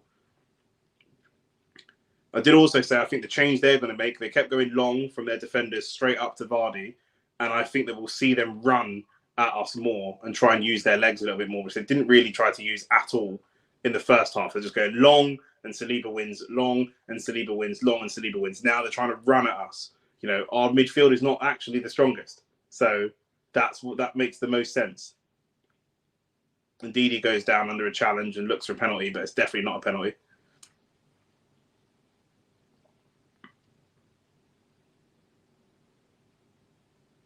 Havertz, edge of the box. Is that a corner or is that just a really poor strike? We don't need to do that. Our game plan is fine. Our game plan is fine. We just need to be prepared for the runners. That's it.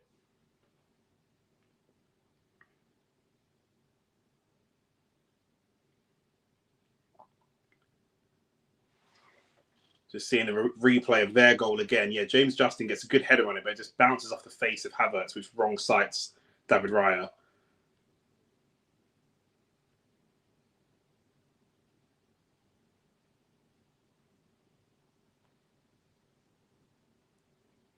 Arteta looking for a card for James Justin, but I don't think that is a card, to be fair.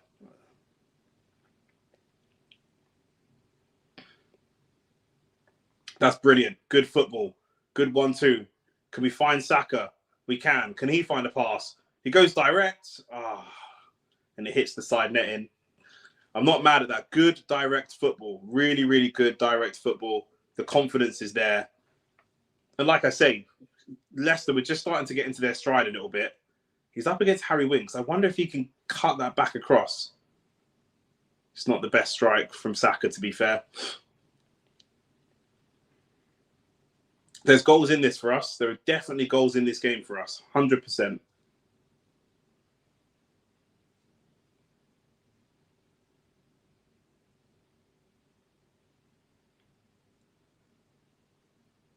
Another, again, good football from Saka and Trossard in tight spaces, creating space for, like I say, some of the less technical players to go and get goals away. Trossard is playing really, really well. Really well. The spaces that he's creating are brilliant. Christensen's kicked it out. He's convinced it's a Leicester throw, but we've taken it quickly for Saka. Saka, great feet. He's got 2 or 3 around him.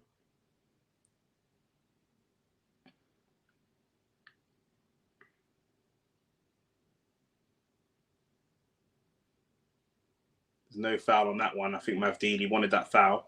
Saka with a good tight turn. Saka, still Saka.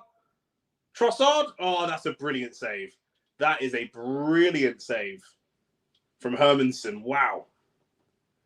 He's moving his whole body one way. He drops back and moves his body the other way. This is brilliant play from Trossard. Trossard sets up Saka. Saka and follows the ball up and then arrives into the box. Is that off the post or is that a save? I think that's a save. No, it's off the post. Keeper was beaten. It's just come off the post from Trossard. I did say I think Trossard will score again. And he looks likely to score again. We've got more than enough goals in this team. Martinelli chasing down James Justin. It's a shoulder barge, but it's in his back. So it will be a foul. He's hurt his own shoulder there.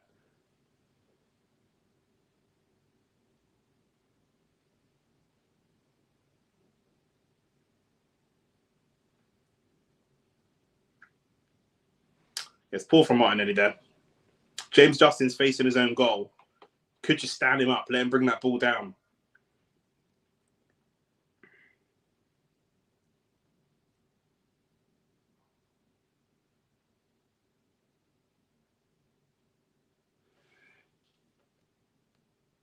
Trossard is playing some really good stuff in the second half.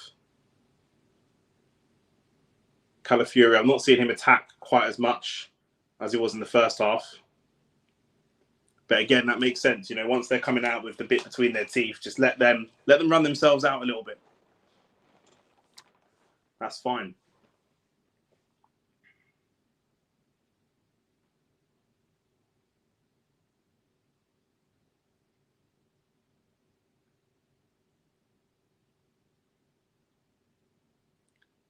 Good tackle from Jurriën Timber. Good two good tackles from Jurriën Timber in that phase.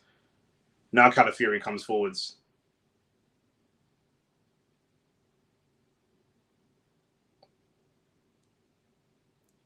Arsenal got to get a little bit more control and patience at the moment and do what we were doing before. We're looking for the killer pass. Because we know the goals are there to be scored, we're looking for the killer pass. We can just be patient. It will happen. It will happen. Partey. Saka's out wide. Saka's available. We find him now. Great feet from Saka.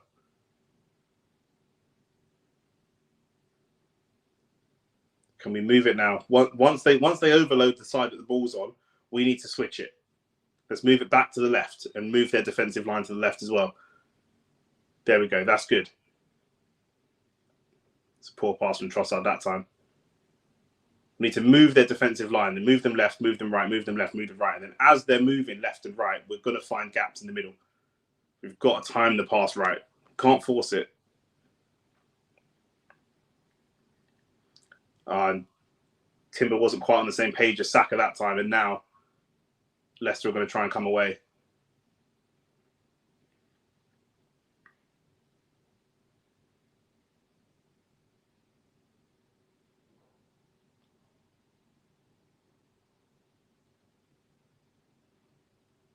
Oh, it's good running from the winger, but the shot's gone wide. Good direct play. And like I said, I've said it before. I said it at halftime. If I'm Cooper, I'm telling this team to run at Arsenal. Run at them. Constantly going long. Jamie Vardy's going to lose most battles to Saliba and Gabriel. He's not the player he once was. Run at them. Put them on the back foot. Do you mean? Their strength is static and in the air. Don't let them play to their own strengths. Good ball from Trossard. From Havertz, for Trossard in behind. And hopefully not another yellow card for that foul. That was a foul. I'm going to say it. I've said it every game, and I'm going to say it again. Game management. Half an hour left of this game. Arsenal, we're winning 2-1, and for some reason, it's not even a foul. It's the lightest touch. I don't know how he's gone down like that. We're winning 2-1, and we look the more rattled and frustrated. That shouldn't be the case. Let's go out and enjoy playing our football. I think we probably need a goal to settle us. And now look at that big space in midfield. One pass, and there's a massive space in midfield because you've got Declan Rice pressing up, pushing up. They've got a shot away, and it's David Raya that saves. You've got Declan Rice pushing all the way up, and you've got Thomas Partey sitting all the way deep. So you've got two banks of 5 and nothing in the midfield. And it was the same in the first half. Nothing's changed. It was the same in the first half. The difference was Leicester didn't identify it in the first half. They kept choosing to go long to Jamie Vardy. Now they've got 3 or 4 players occupying the midfield, which they did not have in the first half. And that's the difference.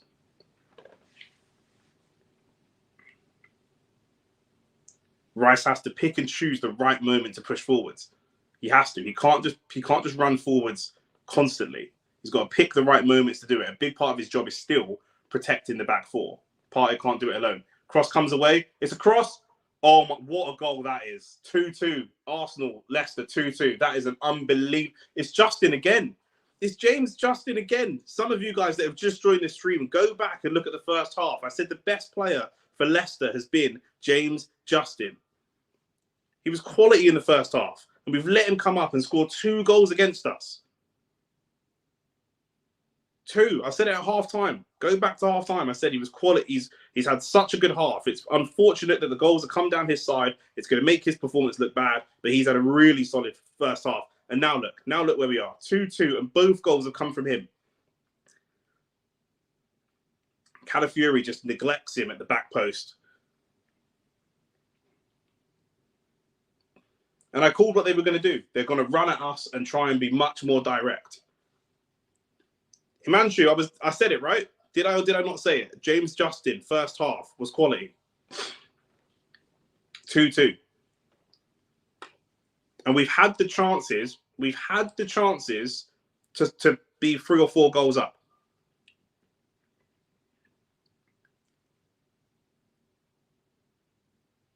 And where we don't want to be is chasing the goals. We do not. The swerve on that was mad. From the reverse angle, as he hit the ball, I didn't actually think it was going in.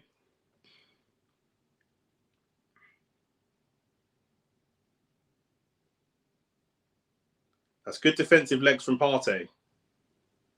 We actually have to slow the game down a little bit now. We're chasing the goal. We look desperate. Let's not chase. Let's not look desperate. It will happen.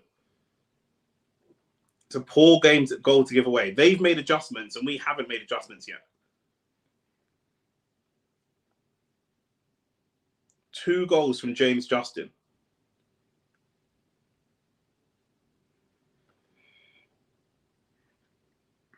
I wanted to come out in the second half and see a 4 or 5-0. That's what we should have been on track for.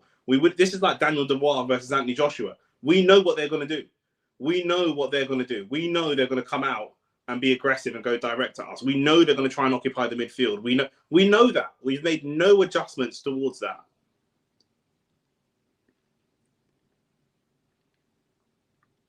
They had no shots on target for 45 minutes. And then now they have 2 goals from 2 shots on target in 20 minutes. How does that make any sense?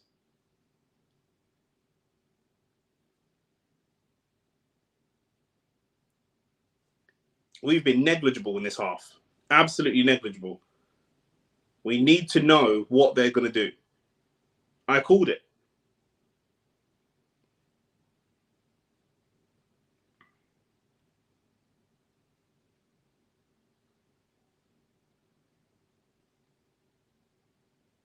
We still got the talent in the team to win this game. The talent is still there.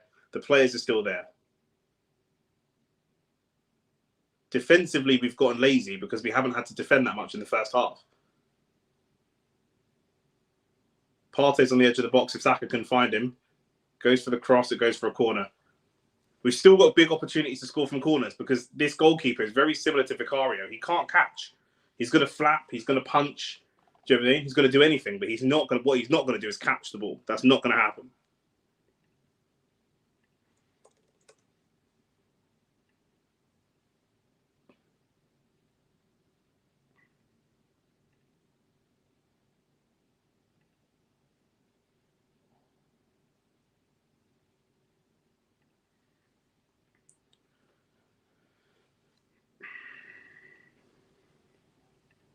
Corner comes in.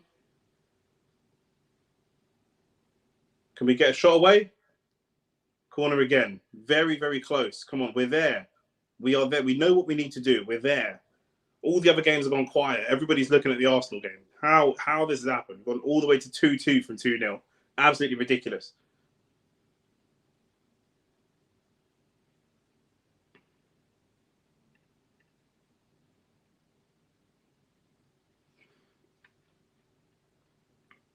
We saw City drop points. We need to rise to the occasion.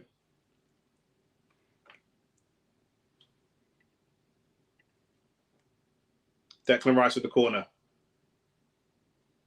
And finally, they do a solid defensive header for once.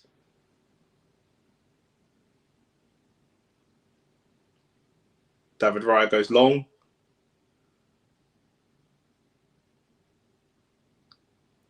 And now we've been pushed into long ball territory.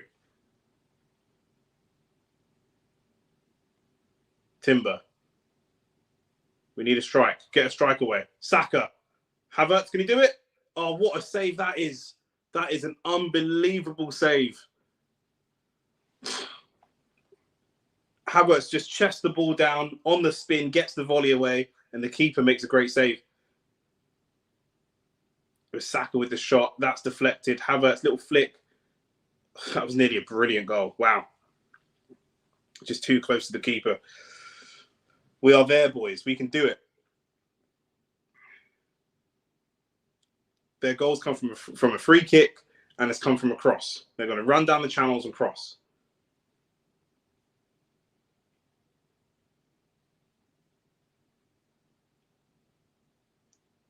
Saliba, big header.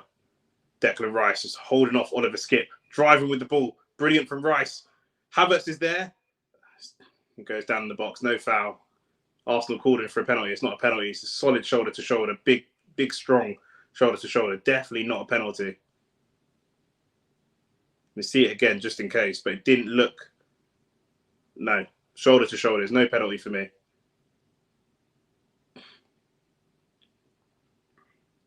What Havertz can try and do is get that shot away the first time. If he gets the shot away first time, then there's a bigger shout that might be a penalty. Timber, who's that? Timber or Saka? Saka, poor, just passing the ball to nobody.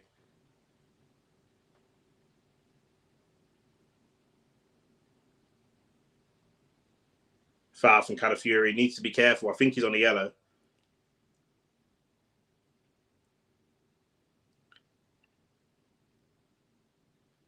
Who's that yellow card for? Is that for a dive?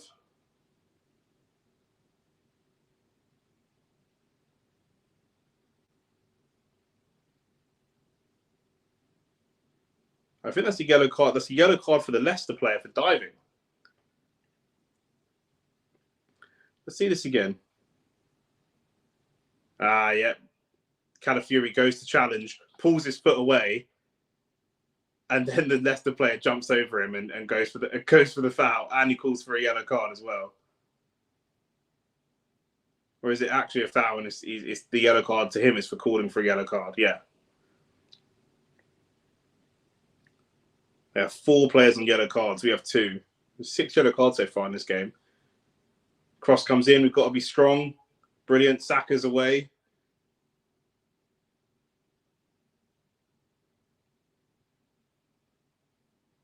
Good overlapping from Timber. Use Partey. He's in the middle.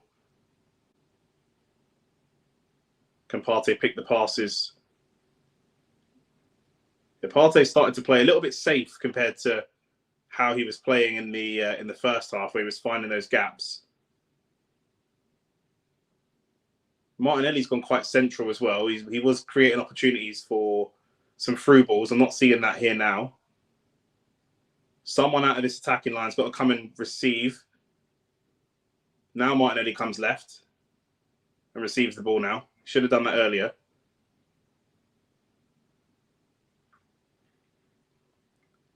Can Partey find the passes just to unlock this defence? We'll take that corner. Corner ball.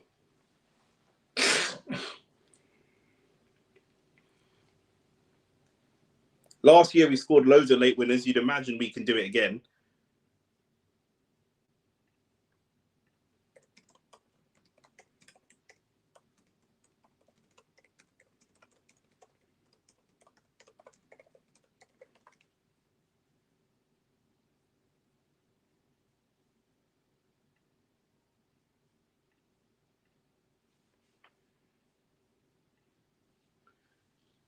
Gabriel wants this header. You can see it.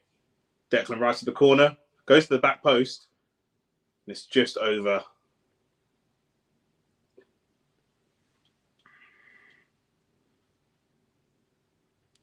They've taken the goal kick nice and quick.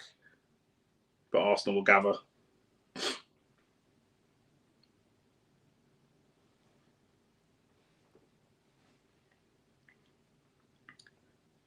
I don't mind that from Rice. He gallops forwards, he cuts in, takes a strike. The strike's a little bit safe. After 2-2, it's okay. We're doing okay. We're doing what we should be doing. We've got control of the game. We've had a couple of chances.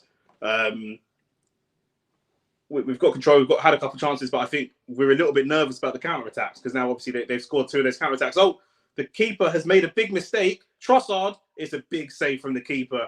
The keeper tries to play it out. Trossard picks it up on the edge of the box, spins, has a shot. Probably should really do better with that.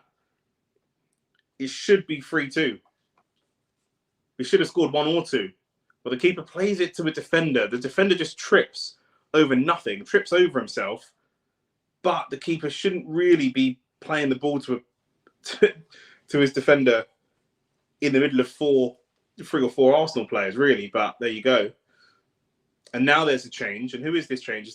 It's Martinelli off and Raheem Sterling on. And that seems an interesting change for me. Fair enough. I mean, it's a golden assist. It's not a bad day in the office for Martinelli on a personal level, but I'm not sure I would have taken him off at this point. Keeper flaps at the corner again, as I said that he would. Sterling finds Rice. Rice is across to the back post. Saka. Gabriel. Gabriel with a strike, and the keeper gathers that one.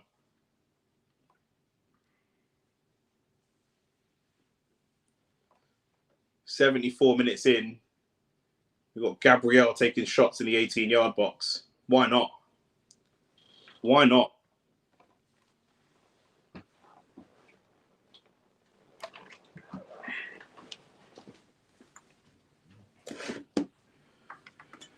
My camera needs to be plugged in on charge. Totally forgot.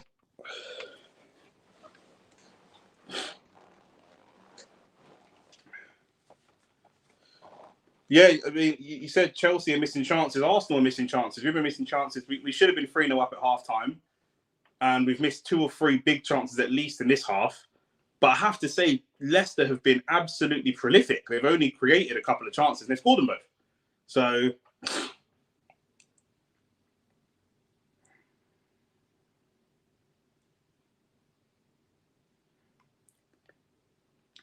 work the ball all the way back to David Raya.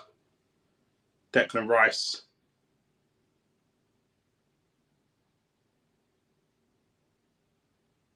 Timber. Timber's had a good game so far, but just he's gone a little bit quiet. I need to see a little bit more from him in the next 10, 15.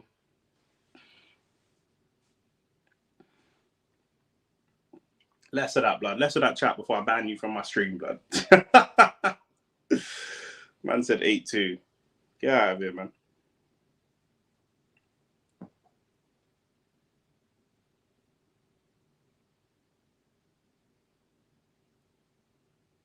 Havertz slides, trying to squeeze the goalkeeper and put a lot of pressure on him. And I have to say, the keeper at times has looked rattled. Their keeper's looked a little bit rattled, but he stood resolute, to be fair, in the big moments when they've needed him. Although he flaps at the crosses and stuff, he has, Sterling, his first one-on-one against Justin. Turning inside and outside. Partey.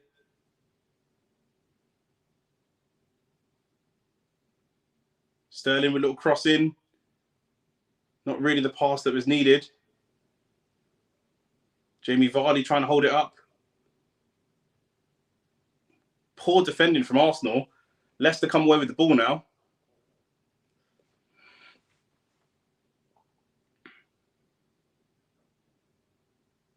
Oh, and the cross goes right across the face of the goal. David Raya wants to take this goal kick quickly.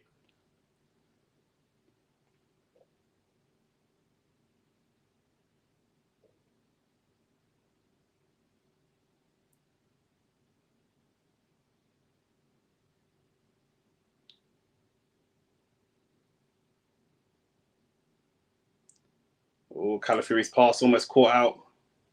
He's been good today, but it's got to stay sensible. Trossard dropping all the way deep to come and receive the ball, which is exactly what we need. We need that extra body in midfield. Gone high and long to Havertz.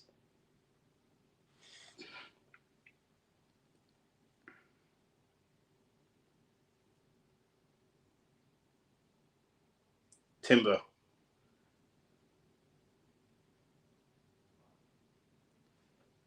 Out left to Sterling. Sterling, what can we do? Calafiori. Yeah, this just looks like a repeat of Arsenal versus Man City, only we're the side that's attacking this time. We'll take the corner. That's the equaliser that we've got, right? Every time there's a corner, you think there's a chance, but we're not doing it right.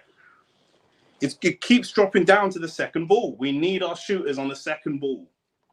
Every time the keeper's going to flap at it. And actually, to be fair, Leicester have got better and better at these corners. The keeper was flapping at it before. Now, the last couple of corners, he's come and gathered a little bit better. But still, you feel the keeper's going to flap at this ball. We need to be there for the second balls. We're not winning the first one. I'd love to be wrong.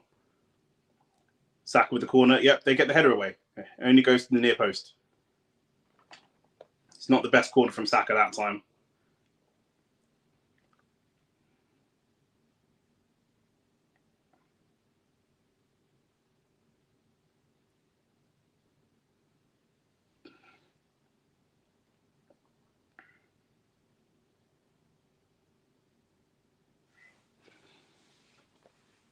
"79 minutes in, 10, maybe 15 minutes left max."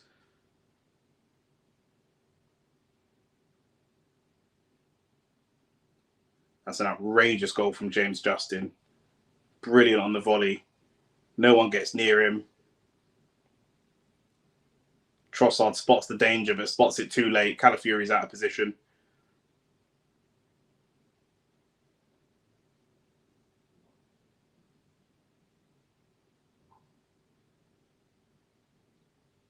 The keeper looks like he's getting some treatment on his hand.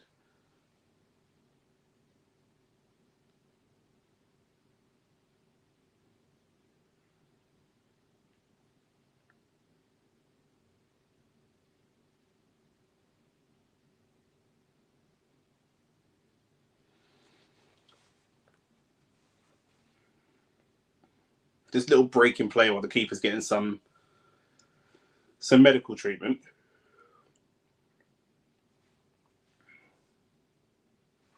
You can check the other games in the meantime.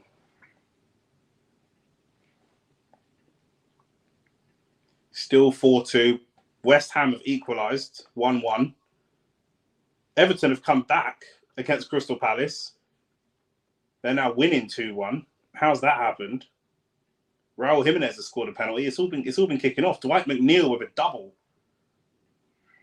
Madness. Dwight McNeil double. We've got James Justin double in this game.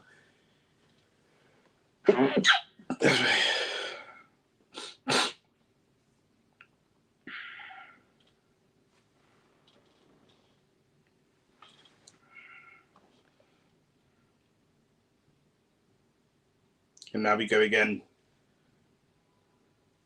Jordan Ayew is going to be coming on. Who's he going to be coming on for? He's probably going to go wide and replace that number 40. It's on a yellow card.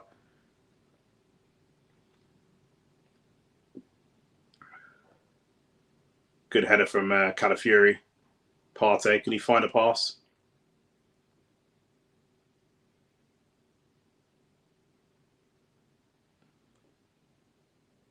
And I have to say, again, I was saying James Justin's had a really good game. Martinelli struggled to run him. Sterling hasn't really run him either. Here's Sterling now, gets the byline. He gets past him just as I say that. You know, but they're not really running direct at him. They're kind of running around him, which is fine. But, you know, we need our wingers to be a little bit more direct. We don't really have any direct wingers. You know, I still felt Reece Nelson was probably our most direct winger in terms of touch and run straight at a fullback. You know, Sterling's looking to pass and move. Martinelli can sometimes do it. Saka, it's not really he's brilliant. It's just not really his style of play.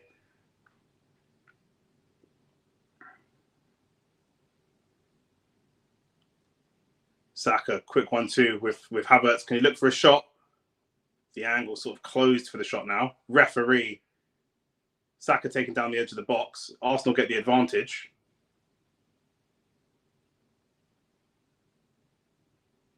Saka looks like he's in some discomfort. That was a really poor challenge right on the edge of the box.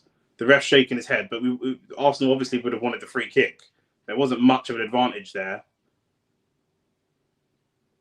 It's Oliver Skip, who's already on a yellow card.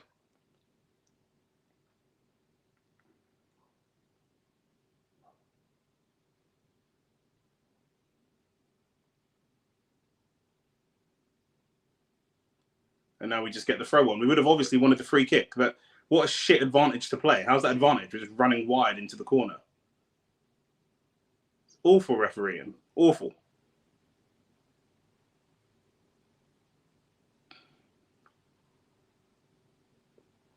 Gabriel have a really good pass to Declan Rice.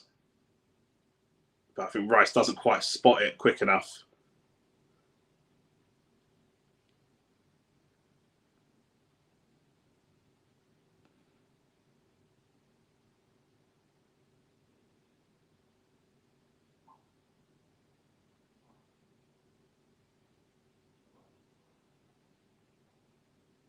Yeah, now it will be that number 40 coming off and Jordan Ayew coming on.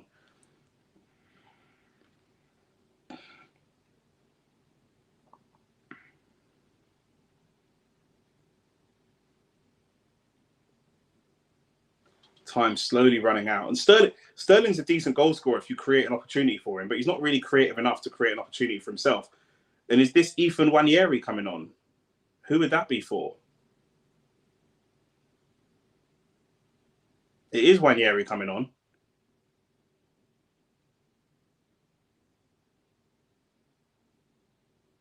For Thomas Partey. I'm not confident in that substitution. I'm not sure about that. That means Rice is probably going to sit and protect the back four. And Nwaneri's going to play where in the box-to-box role.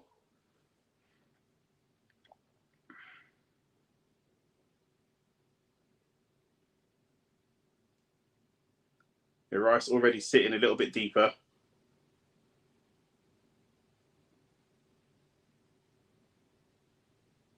Nwaneri picks up the ball, looking very direct straight away. Looks for the strike. Oh, wow. Forces a save from the keeper with his first impact into the game. Brilliant from Ethan Nwaneri. If he can go and get himself a winner, the scenes will be crazy. But there's a lot of pressure on a youngster. He's only 17, I think, 18. Declan Rice finds Saka. Timber's on the edge of the box. Doesn't use him.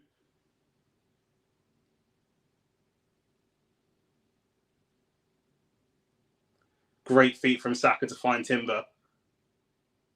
Goes for the cross. Nwaneri wins the ball. Recycles it well, to be fair.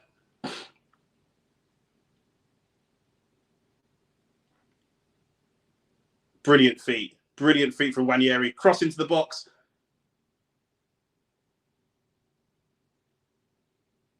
He's looked brilliant already.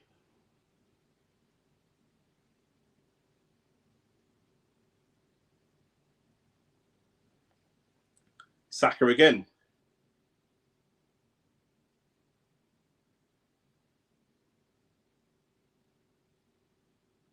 Saka forces the shot. Declan Rice wanted the ball. Gets it now.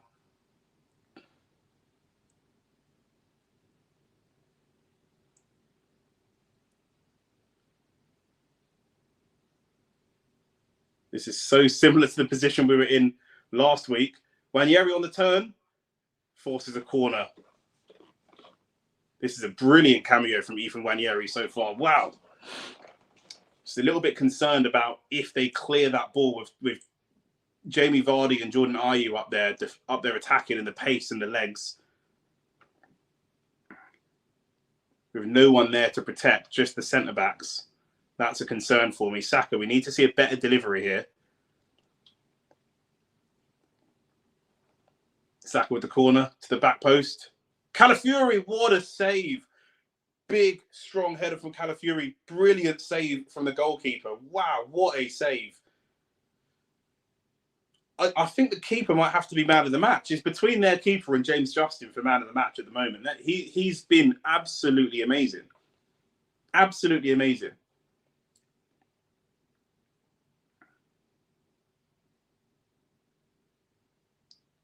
Arsenal need a goal. Need a goal for all 3 points. The 3 points should have been in the bag, really. Corner comes in again. Another corner. Is that a corner or a goal kick? Another corner. Trossard is at the back post. He just tries to guide it in, but there's too many bodies, and it goes for a corner again. Declan Rice. 88 minutes in. Not a lot of time left.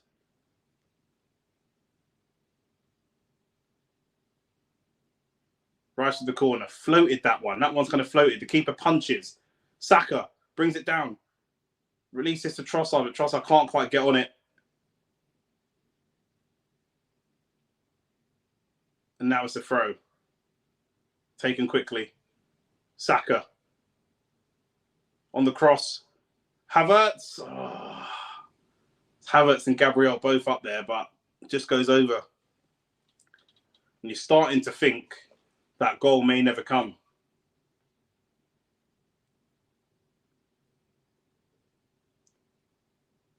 Just starting to feel like maybe that goal isn't going to happen. But let's see, we've got plenty of time, added time as well. Leicester are going to make 2 substitutions now as well. It looks like they want to go for a winner.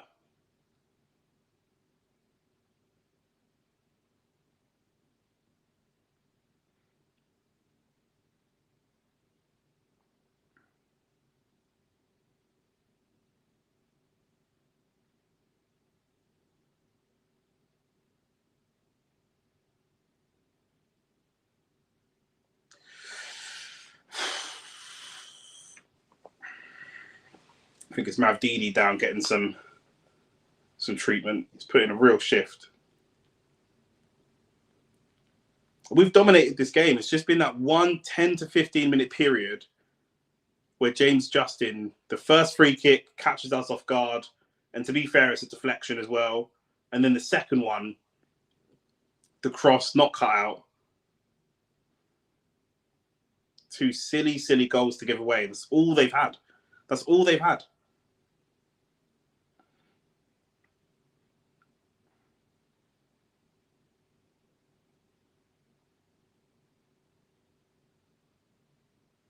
Yeah, Mavdini and Skip both off.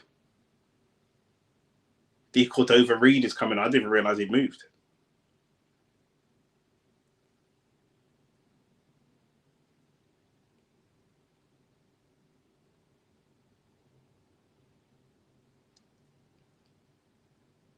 7 minutes of added time again.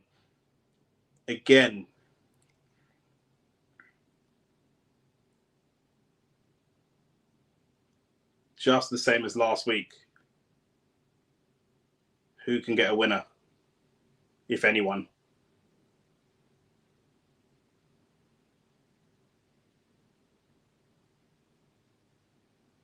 Ball over the top. Is that D. Cordova Reed running onto it? Gabriel, nice and strong. No, that was Ayew, Jordan Ayew.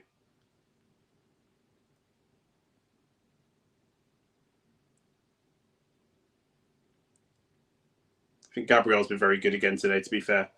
Very, very good.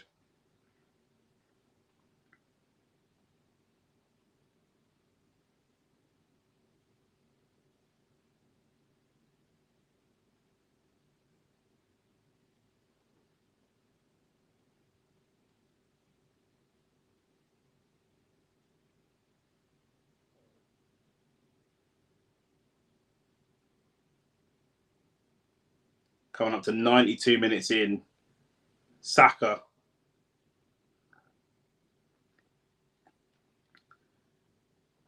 Finds Timber. Back to Saka. Finds Rice this time. Oh, Rice just mishits the ball for the shot. Declan Rice, come on, man. Saliba, nice and tidy. Rice has been there all game demanding the ball to get that shot away. And then when he does get that opportunity, he fucks it up.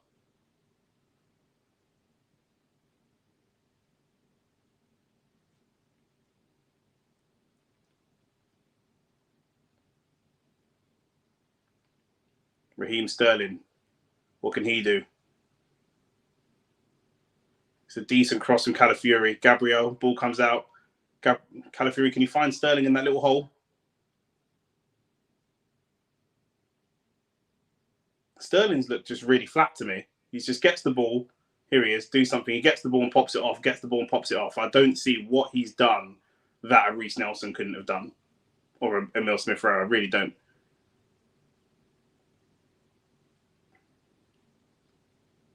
Saka and Timber linking up really well. Saka looking for a cross. No, gets to the byline. Cuts the ball across. Goes for a corner again. It's good play from Saka. Still going. In a game where arguably you shouldn't have even needed to play the full 90.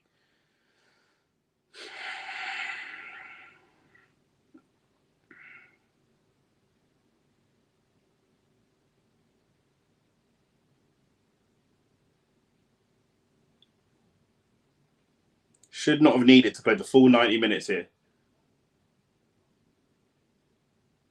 Saka with the corner. Back post. Trossard pops it in. It's in! Yes! What a goal! It's in! Come on! 3-2. The celebration. I told you Trossard's got another goal in him. He's got another goal in him. The cross comes all the way to the back post. Very similar to what he did on the last corner. And he just threads the ball into the box. I don't know if he's trying to pass it back across the box. I don't know if he's shooting. I have no idea what the plan was. You know, shout out Agata in the chat. He said, I don't know what Arsenal's game plan here is. I don't know either, but it don't matter because it's 3-2. It is 3-2 to the Arsenal. I'm pretty sure that's a Trossard goal. The ball comes all the way over. Long, lofted cross all the way to the back post. I'm just seeing a replay. All the defenders occupy. It might go down as an own goal, actually, off of Ndidi. All the defenders and the big men just occupy the defenders. And Trossard just gently guides the ball back across the 6-yard box. And it comes off the leg of Ndidi and goes in. Yeah, it just comes off the leg of Ndidi. There's nothing he can do. There's nothing the goalkeeper can do. Himanshu, you say lucky bastards, but listen, mate, that's game plan. That's tactics. We've got to keep it nice and tight and nice and sensible now. Game management. I said it against Man City. We didn't do it. I said it in the previous game before that. We didn't do it. We need some game management now, boys. Let's just see the game out. That's all we need to do. Let's not do anything else, but just see the game out now. Come on.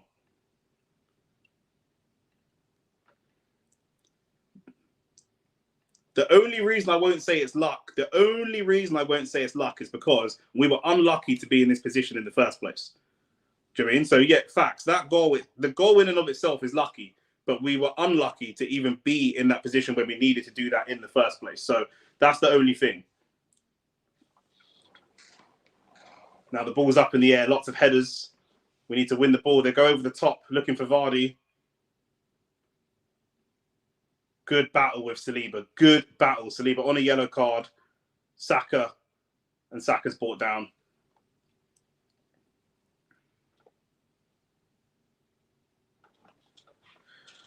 Oh, and breathe. But not breathe yet. It's they can still score, but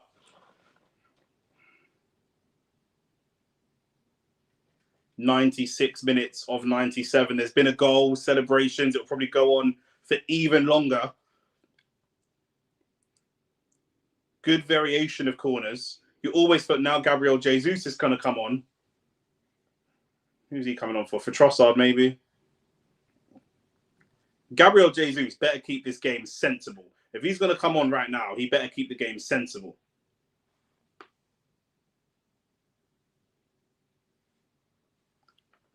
Nothing risky, nothing silly. Just keep the game nice and sensible. That's all we need. And it's great to see Trossard come off after getting 2 goals and get a good round of applause from the Arsenal fans. He deserves that.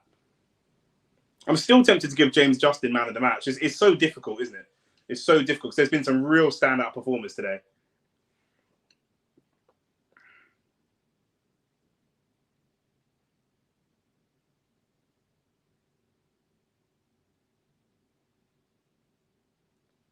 Leicester making 2 more subs. While they're making their subs, let me just check if it does go down as a Trossard. It does go down as a Trossard goal.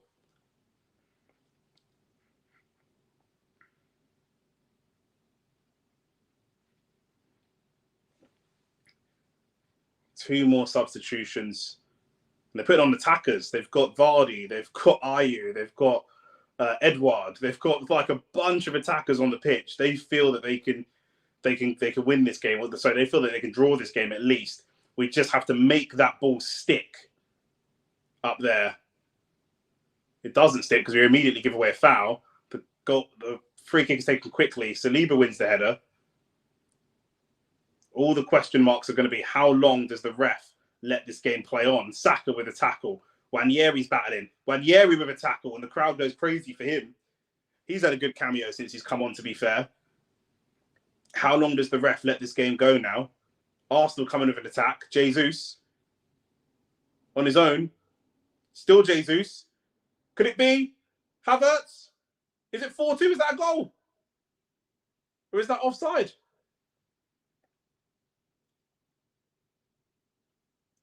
Havertz has knocked it in, but there's some controversy about the goal. I'm not sure if it's a foul or I'm not sure what it is. I think the ref's may be blown for a foul.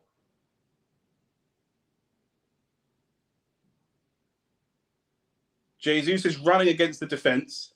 He's running. Havertz is next to him. Jesus then goes for the shot. The defender tries to clear. They flagged for offside. It's not offside. That's a goal. Jesus has a shot. James Justin tries to clear, and then it comes off Havertz's knee and goes in the goal. That's got to be a goal. 4-2 Arsenal. It has to be. There's no offside. Why are the linos flagged for offside? The ball's come off a Leicester player.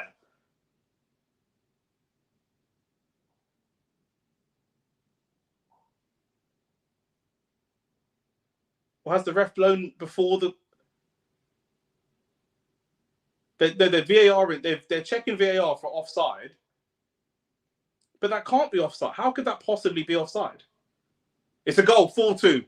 4-2 Arsenal. Thank God for that. That lino is a disgrace. How could he possibly even flag for that in the first place? That's ridiculous. Absolutely ridiculous. But it don't matter. 100 minutes in, on the 100th minute, it's 4-2 to the Arsenal. Justice is restored and everyone can breathe now. That is an absolutely ridiculous decision regardless. But the officiating of this game has been poor. I've said it all game.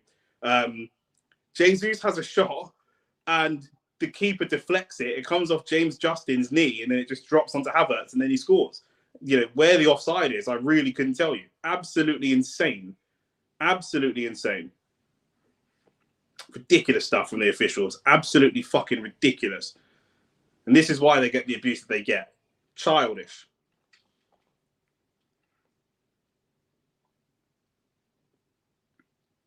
Himanshu says ended 4-2 in the Chelsea game. Could it end 4-2 here as well?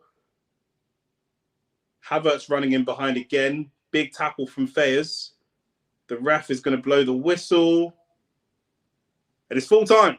It is full time in the Arsenal game as well. Everybody breathe. Oh, big sigh of relief. We made that way more complicated than it needed to be. Way more challenging than it needed to be. I need you guys, if you are anyone in the chat, thanks for being here. We've got a good few people in the chat. Drop your comments down for who you think should be man of the match, because I am really, really torn. We're now in second place. Liverpool could leapfrog us, of course, if they win. So we're going to keep an eye on that game. Kicks off in half an hour. I'm going to do a match reaction to this game.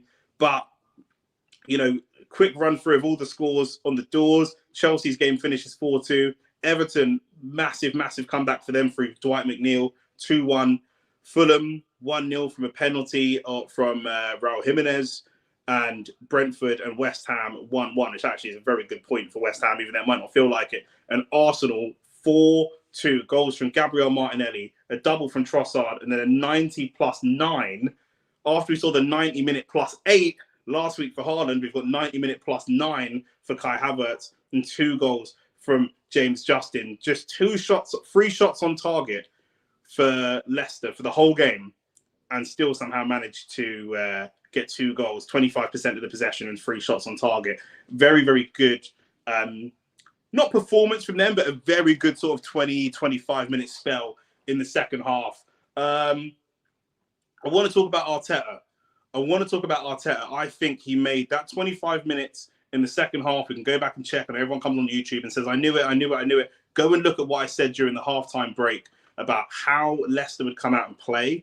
I think that Mikel Arteta made a massive mistake in not identifying how Leicester were going to come out and play. I do think that that's negligible and a big mistake from him. I think the fact that it was 2-2 in the first place is a big mistake from Arteta. And I think he's miscalculated what Steve Cooper was going to come out and do. And that's on him. The 2-2 is on him. However, going back to 4-2 is also on him. So it's negative for that 25-minute period, but really positive to claw it back. I thought the Sterling substitution didn't do a lot for me, and I need to see more from him. Maybe it's a confidence thing. He's still new, fine. I thought the Nwaneri substitution was brilliant. I was nervous about it at the time. Actually, I think Nwaneri looked really, really accomplished coming onto the pitch. And of course, the Jesus substitution directly leads to the fourth goal, and obviously he comes and brings those legs. I do still feel a level of fear when Jesus comes onto the pitch of what Jesus will be getting. But overall today, it was good. The 2 goals they scored, the free kick caught us off guard. This is the first action in the second half. They catch us off guard, and it's a deflection. The second goal that we conceded was really, really poor. But I have to give a shout out to their players, to James Justin and to their goalkeeper. I can't remember the name of their goalkeeper, Hermanson. James Justin and Hermanson, I thought, played absolutely brilliantly today. They will be in the dressing room with their heads held high, that they played really, they can take big confidence from the performance they put in today. So I do want to give a special shout out to them. A special shout out to Gabriel. I thought Gabriel was brilliant. You know, the goal, the free kick that we gave away for the goal came from Saliba's side. The yellow card for Saliba. Saliba struggled with Vardy a little bit actually today. For our first goal, there was a chance that was a foul actually on Vardy, so that could have easily been disallowed, or that goal could have easily not happened. I think Saliba was good, but not as solid as Gabriel today. I think Saliba struggled with Jamie Vardy, which is understandable. Jamie Vardy is a very tricky striker to deal with. But I thought Gabriel really was the standout in that back four and in that back five today, actually. Really, really solid performance from him. But listen, I'm going to go shoot my match reaction. Please do like the video on the way out, subscribe. Thank you for everyone that's been here with us on the stream. We've got many, many more things coming, to make sure that you're locked into the channel. All eyes on the Liverpool versus Wolves game. Everybody, hopefully all you Arsenal fans out there are going to be supporting Wolves in that game and cheering them on. But listen, stay tuned for much more content. I am out. Peace and love every time. Love.